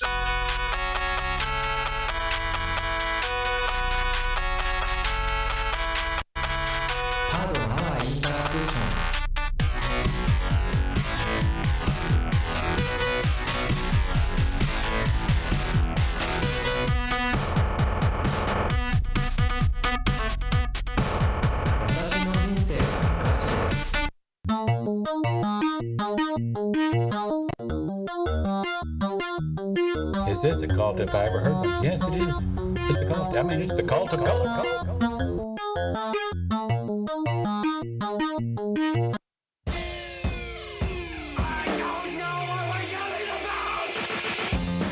Support the show. Join the Pizza Fund. PodAwful.pizza. Pizza.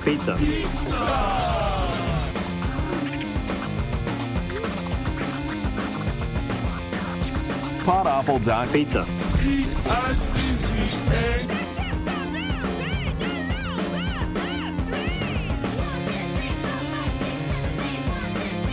Okay, in the chat room they say, like the show, meow. Actually, that's Chris. Saying that. Yeah, hit like. Join the Pizza Fund, PodAwful.pizza to see that full episode from last week with all of Mersh's email exchanges. And we might do a Pod After show tonight. I haven't decided yet. We'll figure it out by the end of the program here if we're going to do a Pod After show. We got a lot more to get to here, though, including more goons, Ethan Ralph, Alex Stein, all on the docket. Now, I'm thinking it's looking like I think Milo's down for the count. I don't think he's I think he's busy right now. But maybe what I'll do, I'll just try to call him. Who knows? You know, he's a busy guy. He's out there. He's saving Africa right now. So I'll be, you guys, the henchmen, I'll be right back. I'm going to give Milo a ring on Discord here just to see. We'll test it out because Milo's actually critical. He's key to all these next parts of the show here. Let's give him a call. Maybe. We'll just see. It's just maybe we'll luck out. He's not in the middle of something. He won't be mad that I'm calling. Perhaps. Ringing. Okay, we are ringing. And yeah, I'm going to say it's unlikely at this point, but this is a very critical point because Milo ties all this together. So let me get back with the henchman here then. Confirmed. All right. Hi, Jess. Hi, guys. Yeah, it looks like he's it's a no-show, but again, he told me ahead of time that it was a big maybe whether he could come on, so no big deal there. Here's what's going on. So obviously Milo and we had a little bit of a misunderstanding. Okay. And things were looking. Can you turn your camera on?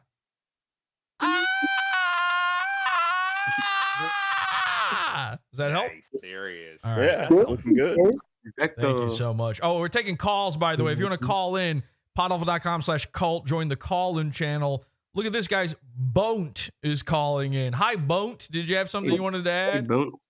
No, sorry, I was just. All right. See you, man. There you go. He didn't really have to. I dragged him out, and then he actually. You can come back in. If he comes back, you guys can drag him in. But nobody else. Don't drag anyone else in without approval through me, Jesse. So, I had a bit of a misunderstanding with Milo. Things were looking pretty dicey there for a minute. I had a call. We smoothed everything over. He wouldn't even let me explain or anything. He said, let's just move. Let's let bygones be bygones because apparently we hurt Mersh. And he was happy about that. In fact, let me share with you the most horrifying exchange I've ever seen. This is brutal. And I'm not talking Opie and Anthony brutal. I'm not talking Bill Burr, oh, dude, it's brutal. I don't know how an airplane works. How come these kids are all complaining about? I mean, you're in the fucking air. It's brutal. Dude, I'm not talking about that. I'm not talking about brutal honesty. I'm talking Milo decimated this idiot. Okay? So, you know, Milo and I had this back and forth. I'm not going to read it all. This is a private DM. But we had this back and forth where I was trying to say, hey, listen, man, I thought we were good to go on this. It's been, 2.5 months. And Mersh is starting to reveal the secret on his show. It was a secret that he was suing Rumble. And everybody started figuring it out. I was seeing people on Reddit going, he's talking about it. And he kept hinting at it being Milo. So the reason I squeezed the trigger on this, and I didn't tell anybody. I didn't even tell the cult members. You guys didn't know who it was. Nobody knew. This was a secret I was sitting on. But the reason I went ahead and pulled that trigger was because it was starting to come out on its own. And if Mersh had revealed all of this by himself, if he had revealed all of this on his own, we never would have had the what would the point of the whole thing be? It would have ruined the bit. And Milo would have gone to all that hard work for no reason. So I was under the impression that he understood that, and I was under the impression I could share it. And the good thing about Milo is we are very similar in that we understand that sometimes the ends do justify the means, I think. And perhaps I did it the wrong way, but he was happy about the end result. And so after he and I had a phone call and smoothed all this over, I get a message from Milo saying, he did talk mad shit about me, right? About Mersh. And I was like, yeah, of course he did. I mean, for years. And, I had sent him clips of Mersh talking shit about him before. And Milo knew it. Milo already knew that. He vaguely remembered these guys. But because Revenge of the Sith are such nobodies, he just wanted to double check. And I was like, yeah, of course, all the time. And so here, oh my God.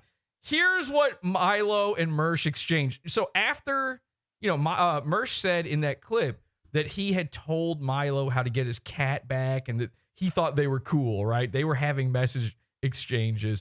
And I had seen a little bit of that message exchange as well. It's Mersh going, yeah, put your shoes out and your cat will smell your stinky feet and come back to you. That was his big idea, to get Milo's cat back. Of course, meanwhile, Mersh is the one who stole the fucking cat. That's obvious at this point.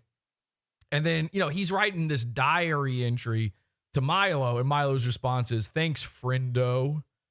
Thank you, friendo, which means, piss off, chief.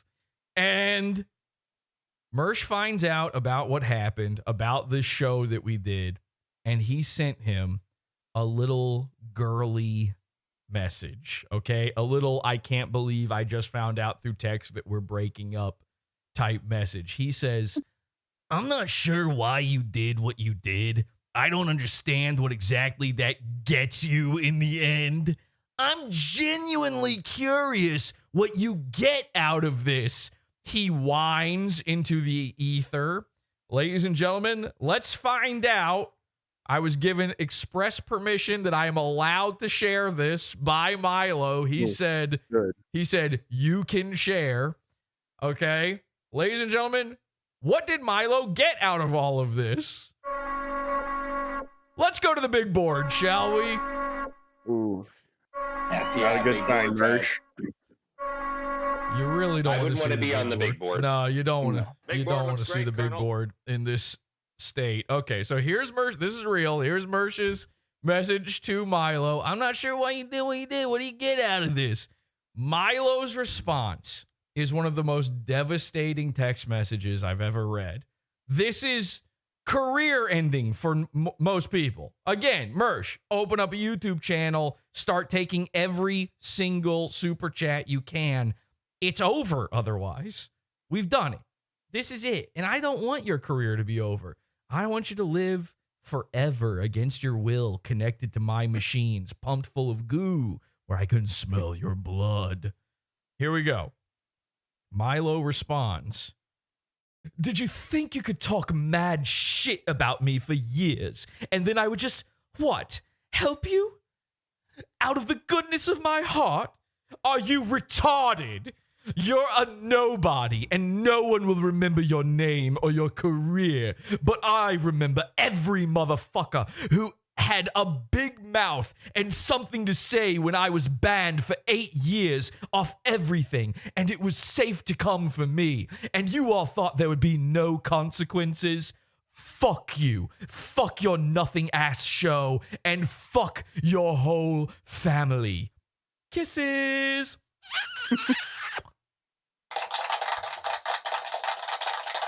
Milo wins again. Now, again, please remember, Mersh thought for months that he was about to make millions of dollars with the help of Milo. He thought this was his fucking ticket to ride. He never saw that brutal beatdown coming. He still doesn't understand it. He's looking for closure on a relationship he never had. Read between the lines, people.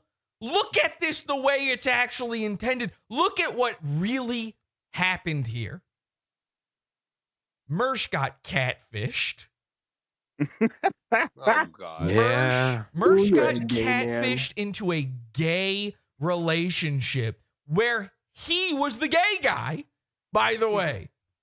As far as I know, Milo is ex-gay, so that kind of seems suspicious on Mersh, but whatever. So I'm seeing all this go down. I'm dealing with my own big problems when it comes to Milo, which was unfortunate. And then I see a lot of other people are melting down. Ethan Ralph starts having a fallout with Milo.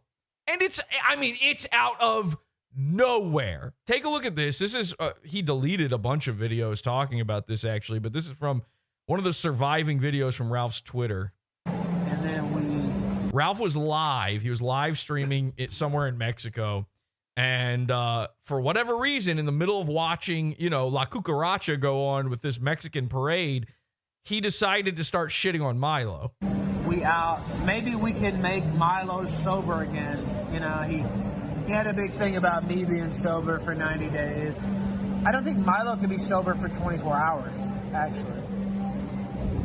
So remember, me and Milo, we're similar in this other way. We're both the only people trying our hardest to get Ethan Ralph sober. I'm seeing on the timeline, Ethan keeps accusing Milo of being zooted as a line cook. Milo keeps accusing Ralph as being gigafried as a Mexican tourist. The craziest thing I saw, Ethan starts claiming that Milo is faking his cat napping, his cat going missing. Okay, he said, I know wrestling. I'm going to WrestleMania. I know I've been a long-time wrestling fan. I know a kayfabe work when I see one. Bish. And I'm like, oh, God, the wrestling. I can't avoid the wrestling. And I see Milo responding. He's like, idiot. He just calls him an idiot for saying, that's it. He keeps it short and sweet. And he never says anything too bad about Ralph, but he cares about that cat a lot, so he wasn't going to let Ralph say something like that with no reply. I give Milo a challenge right now. I will cut my dick off Okay, I like where this challenge is going, by the way. All right. And mail it to him. Milo likes where this challenge is going now. If he can prove he's sober for 24 hours.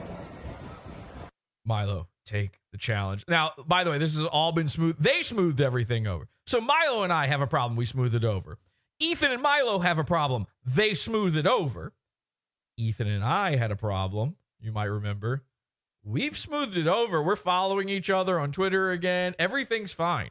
This is crazy. The blood sports are dead. So I'll give Milo Yiannopoulos that challenge right now. I will cut my dick and balls.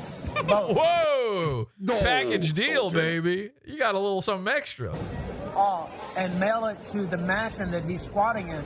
Do you know the mansion he lives in? Doug Cherny's mansion. He used to own American Apparel. Now he doesn't. What? And by the way, now Ralph claims he was not zooted as a line cook in this, but something's going on here, man. The mansion he's judge. I don't think so. squatting in has so many liens on it. I'm not making this up. It has so many liens on it that they can't take it away. There's That's the opposite of how that works normally. 100 different liens on this mansion. There's so many that nobody can actually take it because there's so many claims to it. I've never actually thought of this plan. It's kind of a brilliant plan, though, honestly. No, not really. There's so many liens on the mansion that he lives in that they can never take it away. But it's not his mansion. He's squatting there. So what does this have to do? Then who cares? That's a Dove Charney's problem. From a fellow Jew. So, but there's so many claims on it they can never take it. It's genius. He's playing 4D chess.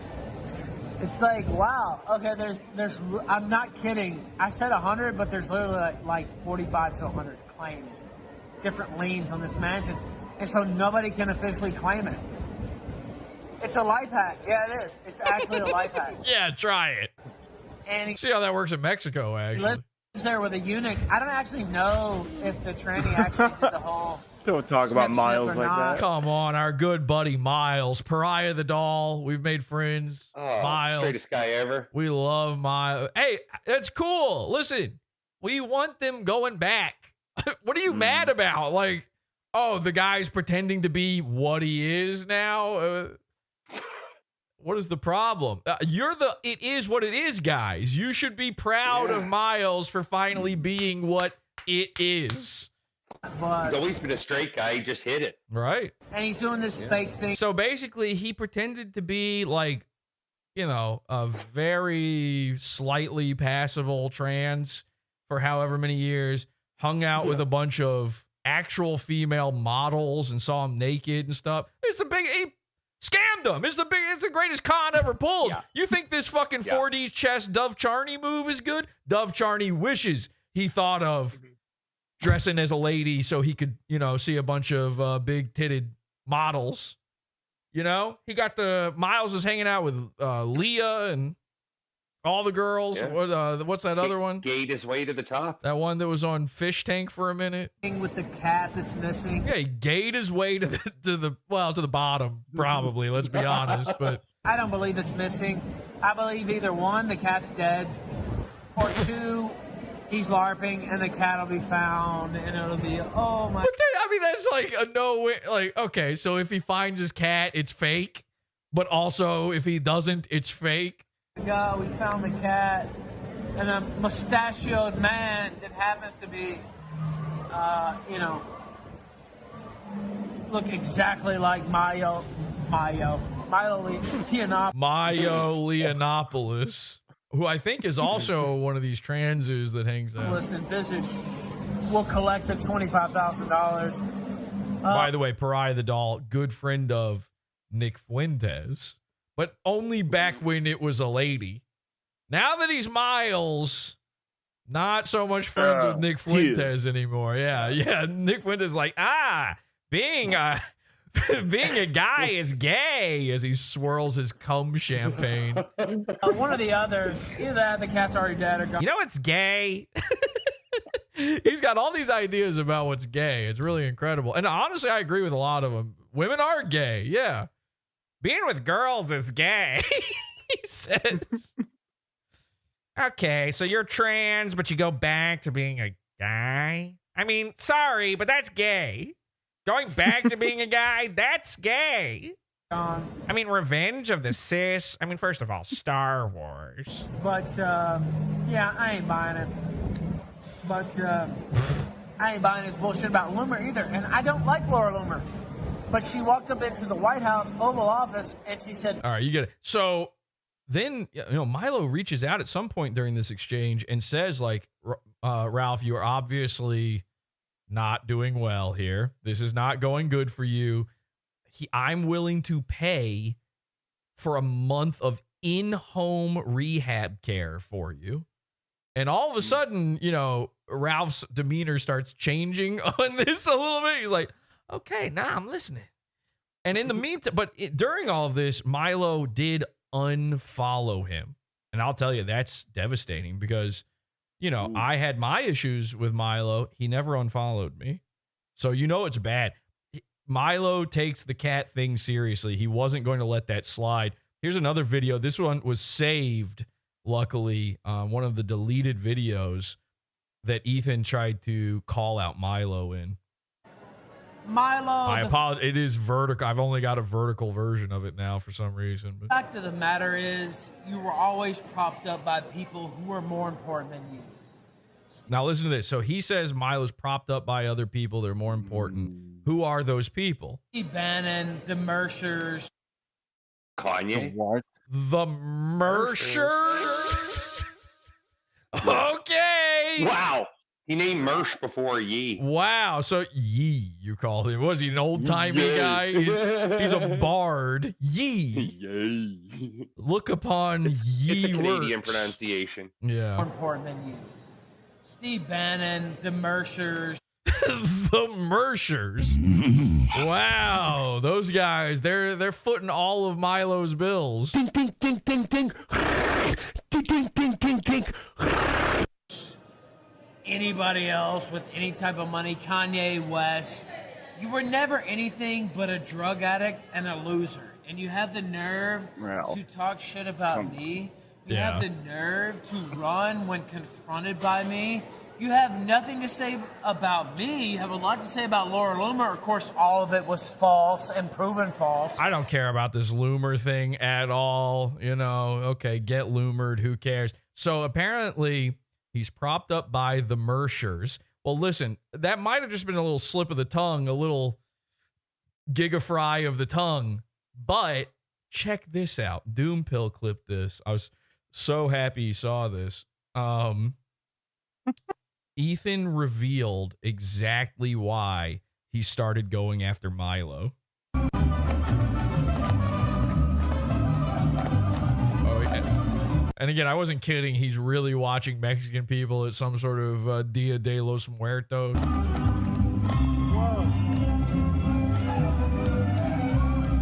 And so Nightwave is in chat. All right, Mersh is watching this live. What's up, Mersh? This is some badass shit right here. Yeah, this is badass.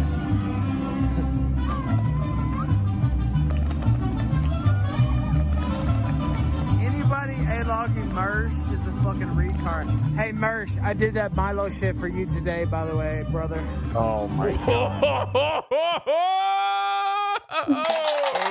Dude, that's crazy. How cool is that? So the entire reason he went after Milo is because Milo came on PODAWFUL and also leaked those Mersh DMs. That's insane. That is. That I did not, in my head, obviously I was thinking it like as a joke. Yeah. I was like, well, you know what it must have been. How could this be real? He confirms it. He says it. But anyway, no hate to Ethan. We want him to get better. He and Milo are now doing okay again. And I hope Milo does help him with his, his issues. But there's another guy smoothing things over with Ethan Ralph, and it's Alex Stein. And who else has a problem with Alex Stein? Milo Yiannopoulos. So this was crazy. I see Ralph. He's on Twitter saying Alex Stein, out of nowhere, reached out to him and said, hey, listen, I know we've had our problems and you've said some really bad stuff about me, but I hope you're doing good. And I think this was another, like, I want you to get sober kind of thing. I don't know if Ralph specifically said that. And Ralph even mentions, like, I said some really bad things about Alex Stein's mom. Remember the horrible video of him filming his mother's death for clicks?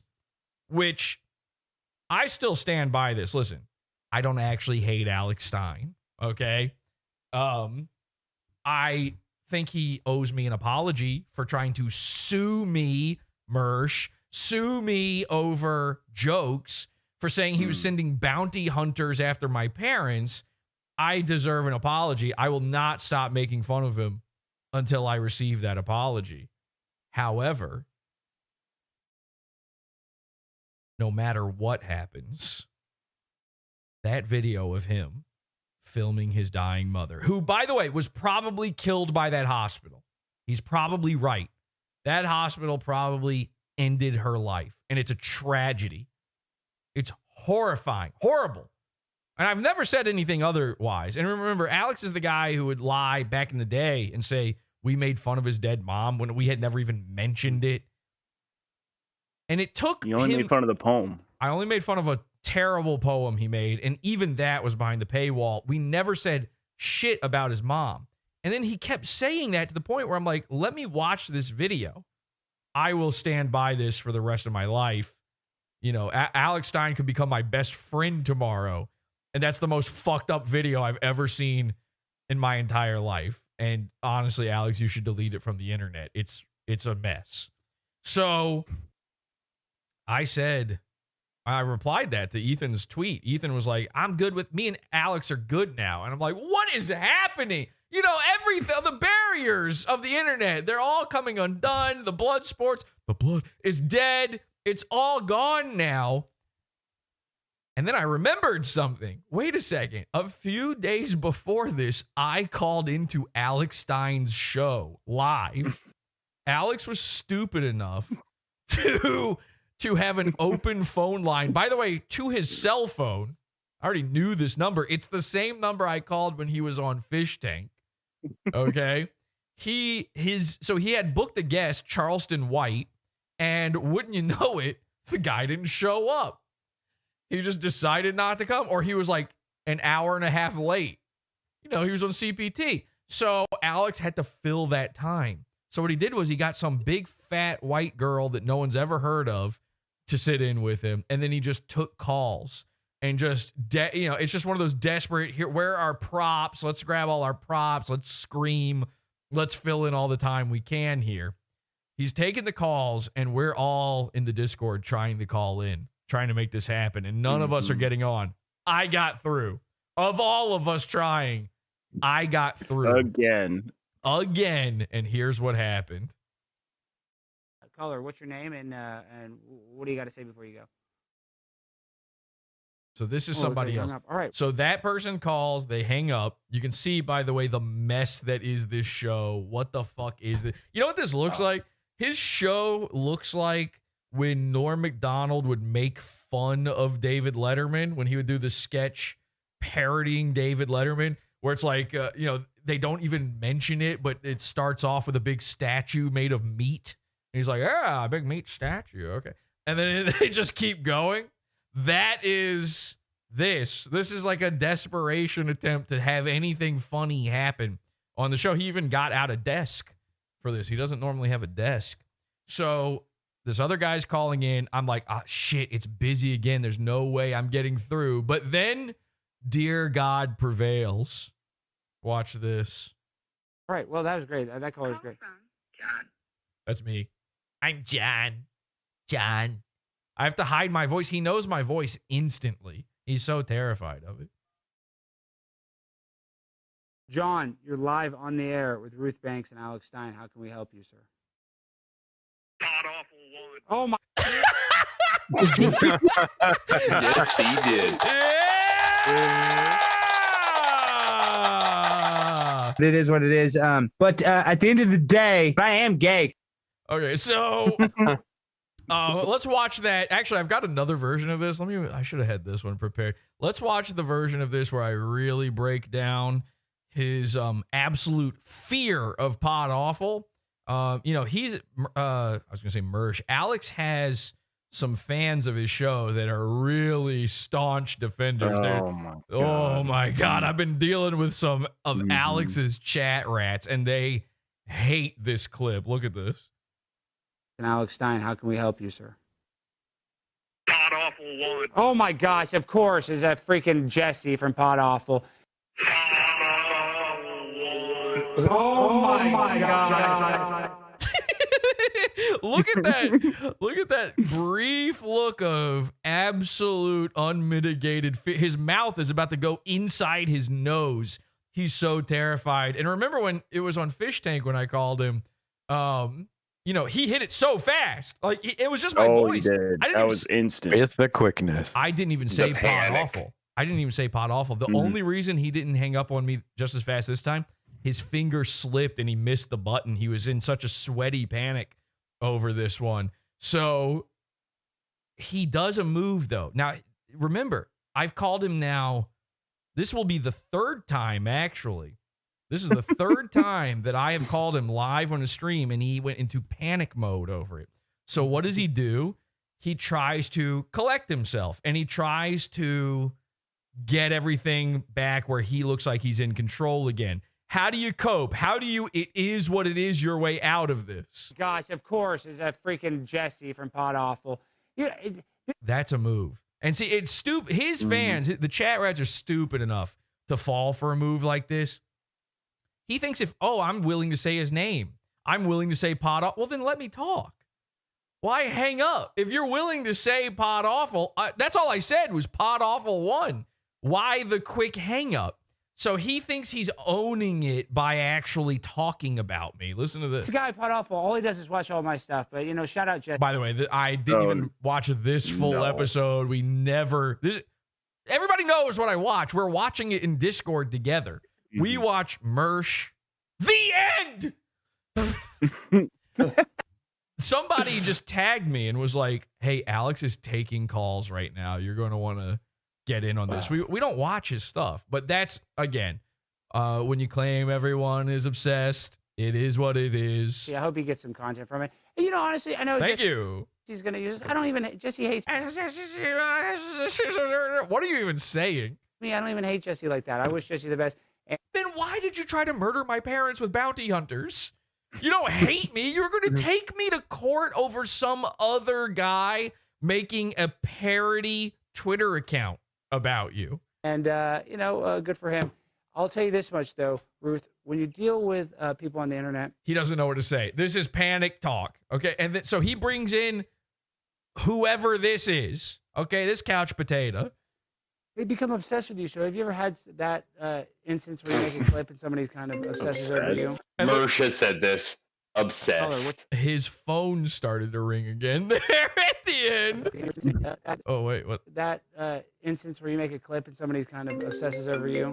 And he actually brought me, I didn't get the full clip. What's your name? He actually brought me up again after she says no because no one's ever heard of her, obviously. And so he brings me up again at the end of that. It's like, Jesse, I don't even hate Pod Awful. And, I've been thinking about that. I'm like, this dude is down bad. Alex's show is failing. I think he might want to actually mend the relationship with me at this point because nobody's watching. His guests aren't showing up. He's paying out of pocket. The show, we do these shows about him. Even our worst Alex Stein show is still too devastating for him. I haven't even gotten to the good stuff in the files, the secret Alex Stein files I have. I think he really wants to mend these fences, and that's why he reached out to Ethan Ralph. He knows I'm working with Milo. Milo's leaking shit about Mersh. Milo is mending the fence with Ethan Ralph. This is Alex Stein's 4D chess attempt at trying to get everybody on the same page again so that nobody's making fun of him. He wants to be the guy making fun of Aaron from Steel Toe, who's in the Pizza Fund. He wants to be the guy making fun of Nick Rekieta, who was PodAwful's lawyer. He wants to be good with everybody so that nothing bad happens. So, by the way, feel free to clip this. I'll just throw it out there now. Alex, I'm honestly tired of sending out, calling you live on the show, scaring you in front of your fans. I know that's got to be embarrassing. I know it's got to be scary. He's doing this big chat rat meetup in Vegas, by the way, right around the same time Mersh is going for WrestleMania. No. He's meeting up with his audience. Now they're scared that I'm showing up because one of them invited me and I said, okay. So I'm going to be there. So I'm telling you this, and I've seen, Alex has tried this before with me. He tried to say, rest in peace, Jeff, and make things cool between us. Alex, it is over if you apologize publicly for threatening to sue me and for threatening to send bounty hunters after my parents. It's that simple. Put the clip out there. Alex, not only will I stop making fun of you, we can be friends. Ethan Ralph style. We can be friends. No underhanded, no tricks, no snakery, no dark passengers. I'm serious about this one. Because honestly, it's too embarrassing at this point. It's too embarrassing. And there's not going to be another big AOC moment to prop up Alex. So, maybe he needs a little help. I've always said this. This is not like when Mersh copes and has to do the Pod's Law thing. I've said from the beginning with Alex's show, at least he's trying. That set kind of blows, but at least he thought about it. He did something. He made something. It's a blimp. I get it. I like it. I find it fucking creepy that you have a ghost version of your mom piloting it. Again, take down that one video of your mom dying. For the love of God, you have to take that down. But we can smooth this over. If you really need to, and it seems like you really need to, we can smooth this over. I'm 100% because I'm afraid for you. I'm afraid for a guy heading to Vegas, okay? You're going to Vegas, and I start to wonder, what are you going for? I don't think it is connected to the WrestleMania thing. I keep thinking about Mersh with this WrestleMania thing and with this excuse to go back to Vegas. Mersh can't stop himself. He's playing with fire.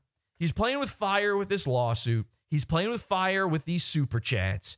He's playing with fire with gambling this money away. The other day, we were watching Mersh, and I said to the henchman, Mersh is something of a GAMbLA. A GAMbLA. Okay?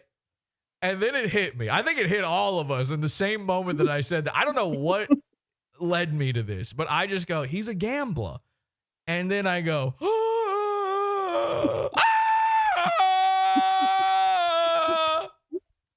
and I said, we need to start an organization for Mersh to try to curb his gambling desires, okay?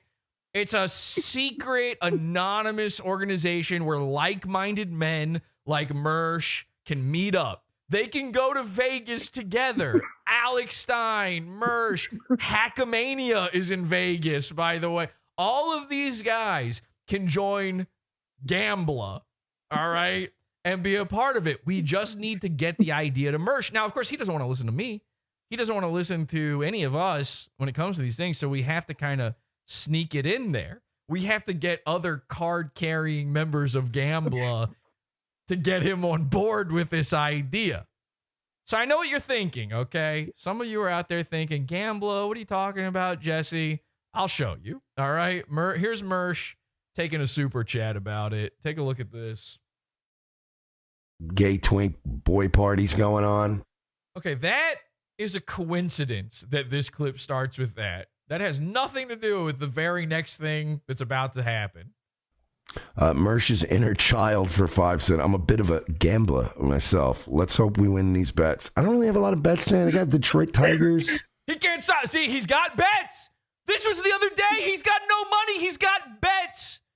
So now we've got a clip of Mersh saying I'm something of a GAMbLA. GAMbLA myself. Let's hope we win. Inner child for 5 cents. I'm a bit of a GAMbLA myself. And by the way, Mersh's inner child was another one of mine. You know, because the baby raped him in his ass. It was internal. Okay. Get it? Mersh's internal child. Yeah. Let's hope we win these bets. I don't really have a lot of bets tonight. I got Detroit Tigers. Detroit Tigers. Sacramento, I think, is playing Charlotte. I think I have Sacramento. You should have nothing. I don't know. It is what it is. Well, he does have nothing. Yeah, he's about to have nothing. I don't know how did those games shake out? Somebody look that up. See if those guys won. Ooh. He might have no money now. Oh, yeah, suck it down. I got Always pleasure, never pain. Suck it down, Mersh. Fucked on tennis. Some new Russian bitch killed the fucking really good gook. Gay twink. Okay. Anyway, so Who bets on women's tennis? Now Mersh has been primed. He's heard about GAMbLA. And hopefully we can get him to join GAMbLA. So then another super chat comes in. Take a look at this. Mersh's inner child for 5 bull. He keeps reading. By the way, you see that name a second time. Just don't read it. Just skip it. Mersh's inner child for 5. He needs the super chat, though. Bulls pulled a win tonight. If you aren't in Club GAMbLA, you're missing out. Oh, is it like a NAMBLA reference? Finally. Oh, yeah. Oh, wait, what? Missing out. Oh, is it like a NAMBLA reference? Is that that's clever. I like that. Thank you. That's solid. So I know this is, of course, leads to the next question. A lot of you guys must be thinking, so then what does GAMbLA stand for? We know what NAMBLA stands for, Jesse. What does GAMbLA stand for? And the answer is the Gay American Man Boy Love Association. Oh no. Now I know what you're thinking. That's not a good spot to be. That sounds a lot. One, that doesn't have anything to do with gambling, and two, that sounds a lot like the original one. But you have to understand, these guys are even gayer than NAMBLA. Okay, they're GAMbLA. So it's right there in the fucking, it's in the name.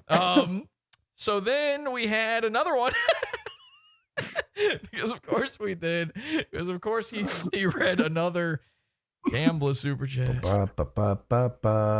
Mersh's inner child, did you have anything to do with Milo's cat going missing?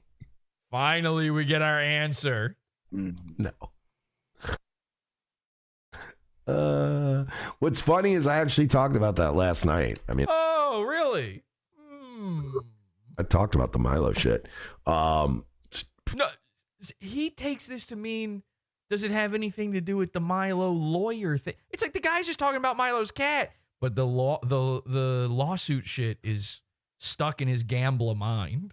Disappointing, but not surprising. You know what I mean?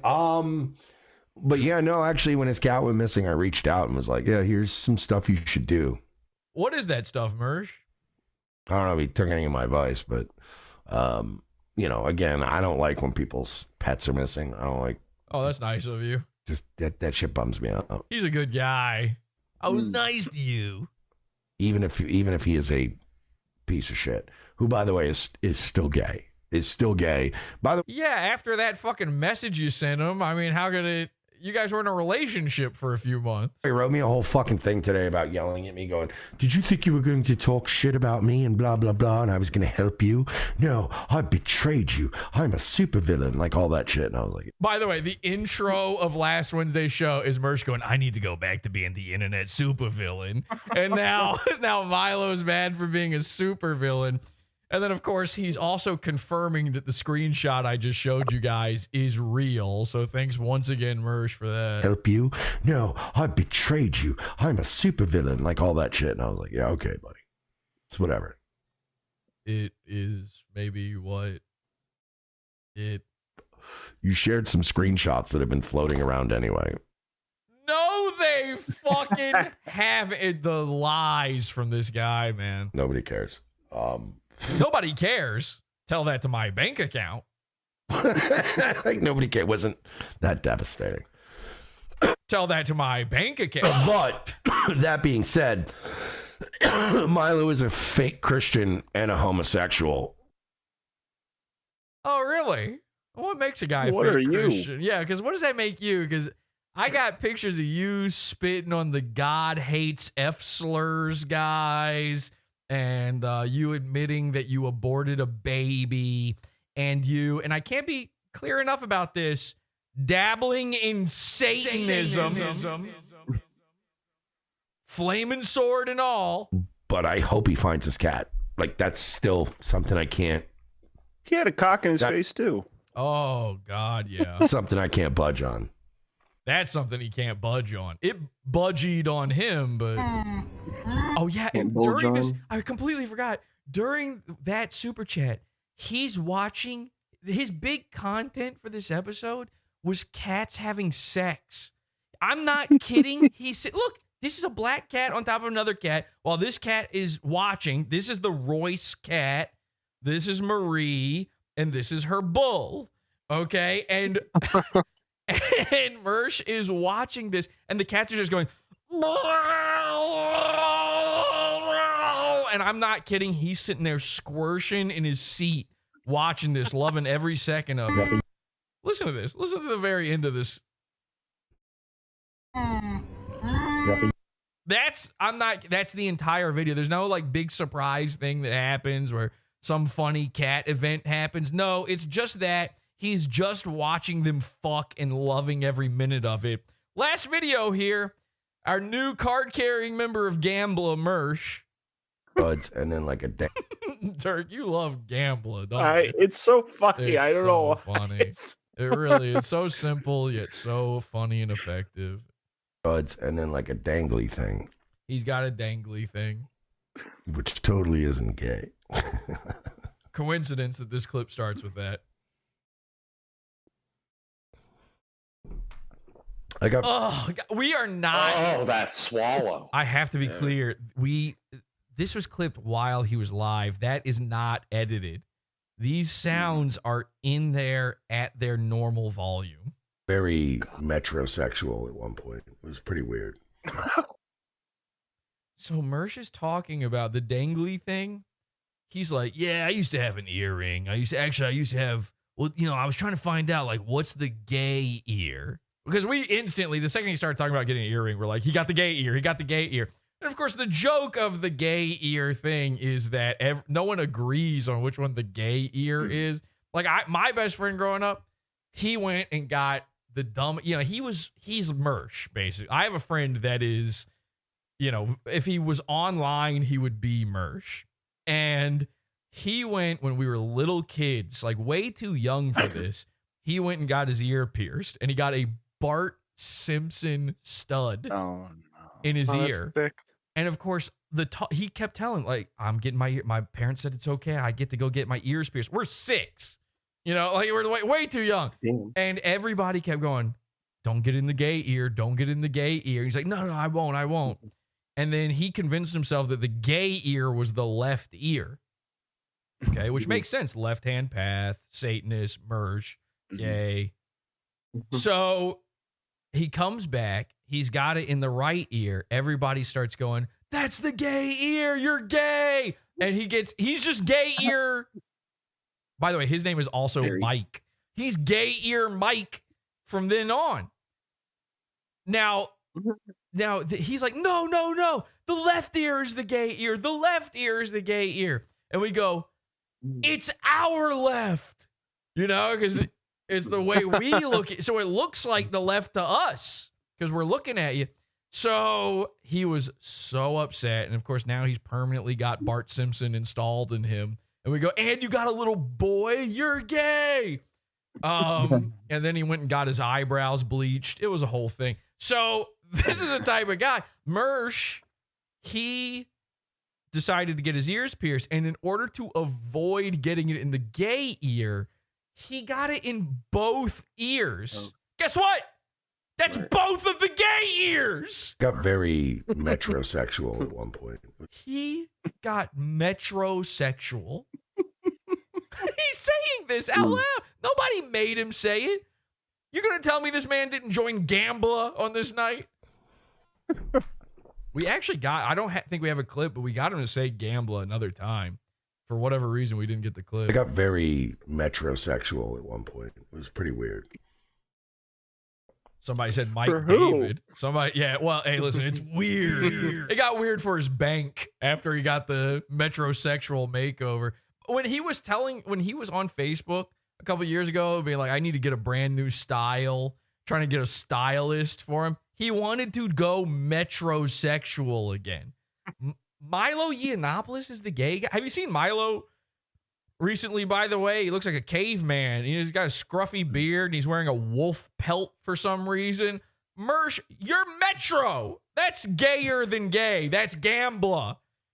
You're in the Gay American Man Boy Love Association. And just to be clear, I'm not accusing Mersh of being a pedo. I would never. It's so lame, and everybody fucking does that. Oh, anybody you don't like is a pedo, and like whatever. I'm not saying you're paranormal. I am saying that there's a love between a man and a boy that happens every once in a while, and Mersh experienced that love in his ass.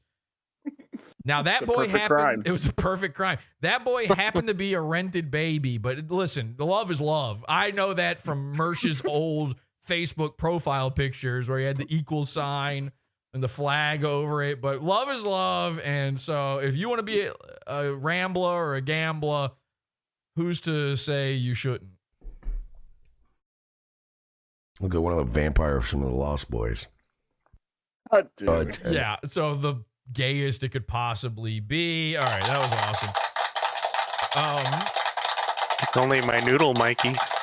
Somebody said Mike David. Yeah, Mike David got the gay ear piercing. He's one of those guys. It's guys named Mike. Any dude growing up named Mike is exactly the same like that. They all do these embarrassing things. Now, just to be clear, my friend Mike, I'm still friends with him. He's a great guy. I like him. But it is very funny to make fun of him for all of his silly fuck-ups.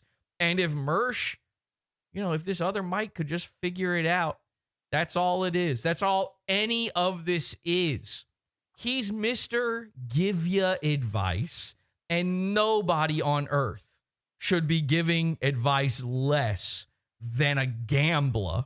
You find yourself trapped on an airplane with a GAMbLA, and he's going to turn to you, and he's going to be telling you all about his GAMbLA ways. And with that, ladies and gentlemen, I give you this.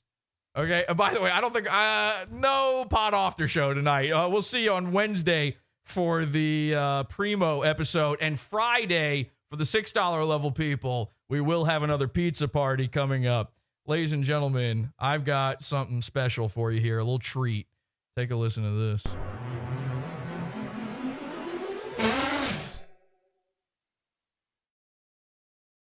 I hope I remember this.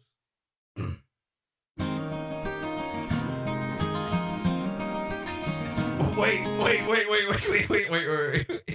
Hang on a second. Sorry, let me run it back. Play. Okay, there we go. Here we go. And a 1, and a 2, and a 1, 2, 3. Everybody now. On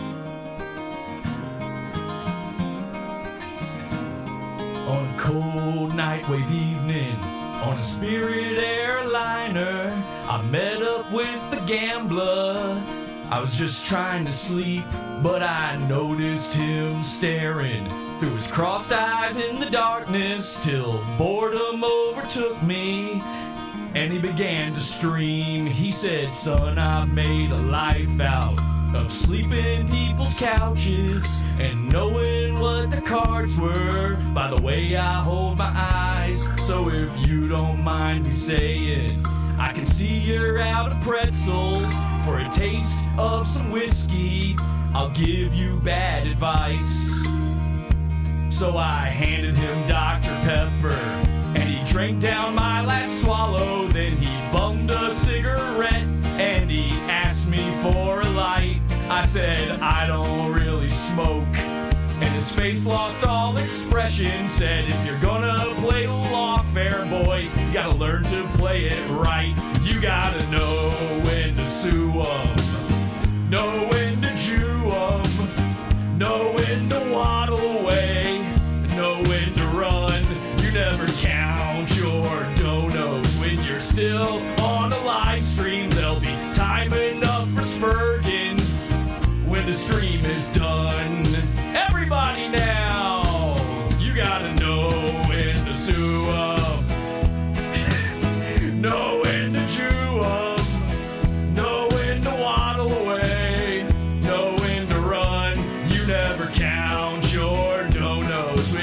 still on a live stream. There'll be time enough for Spurgeon when the stream is done.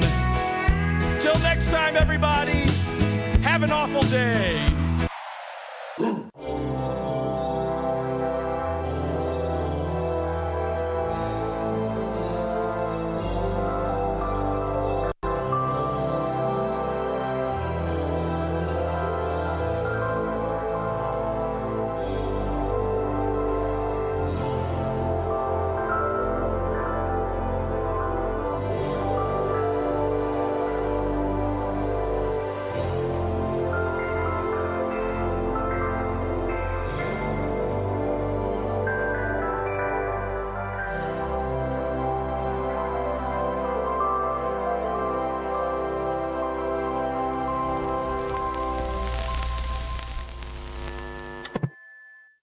I'm going to cope and seethe.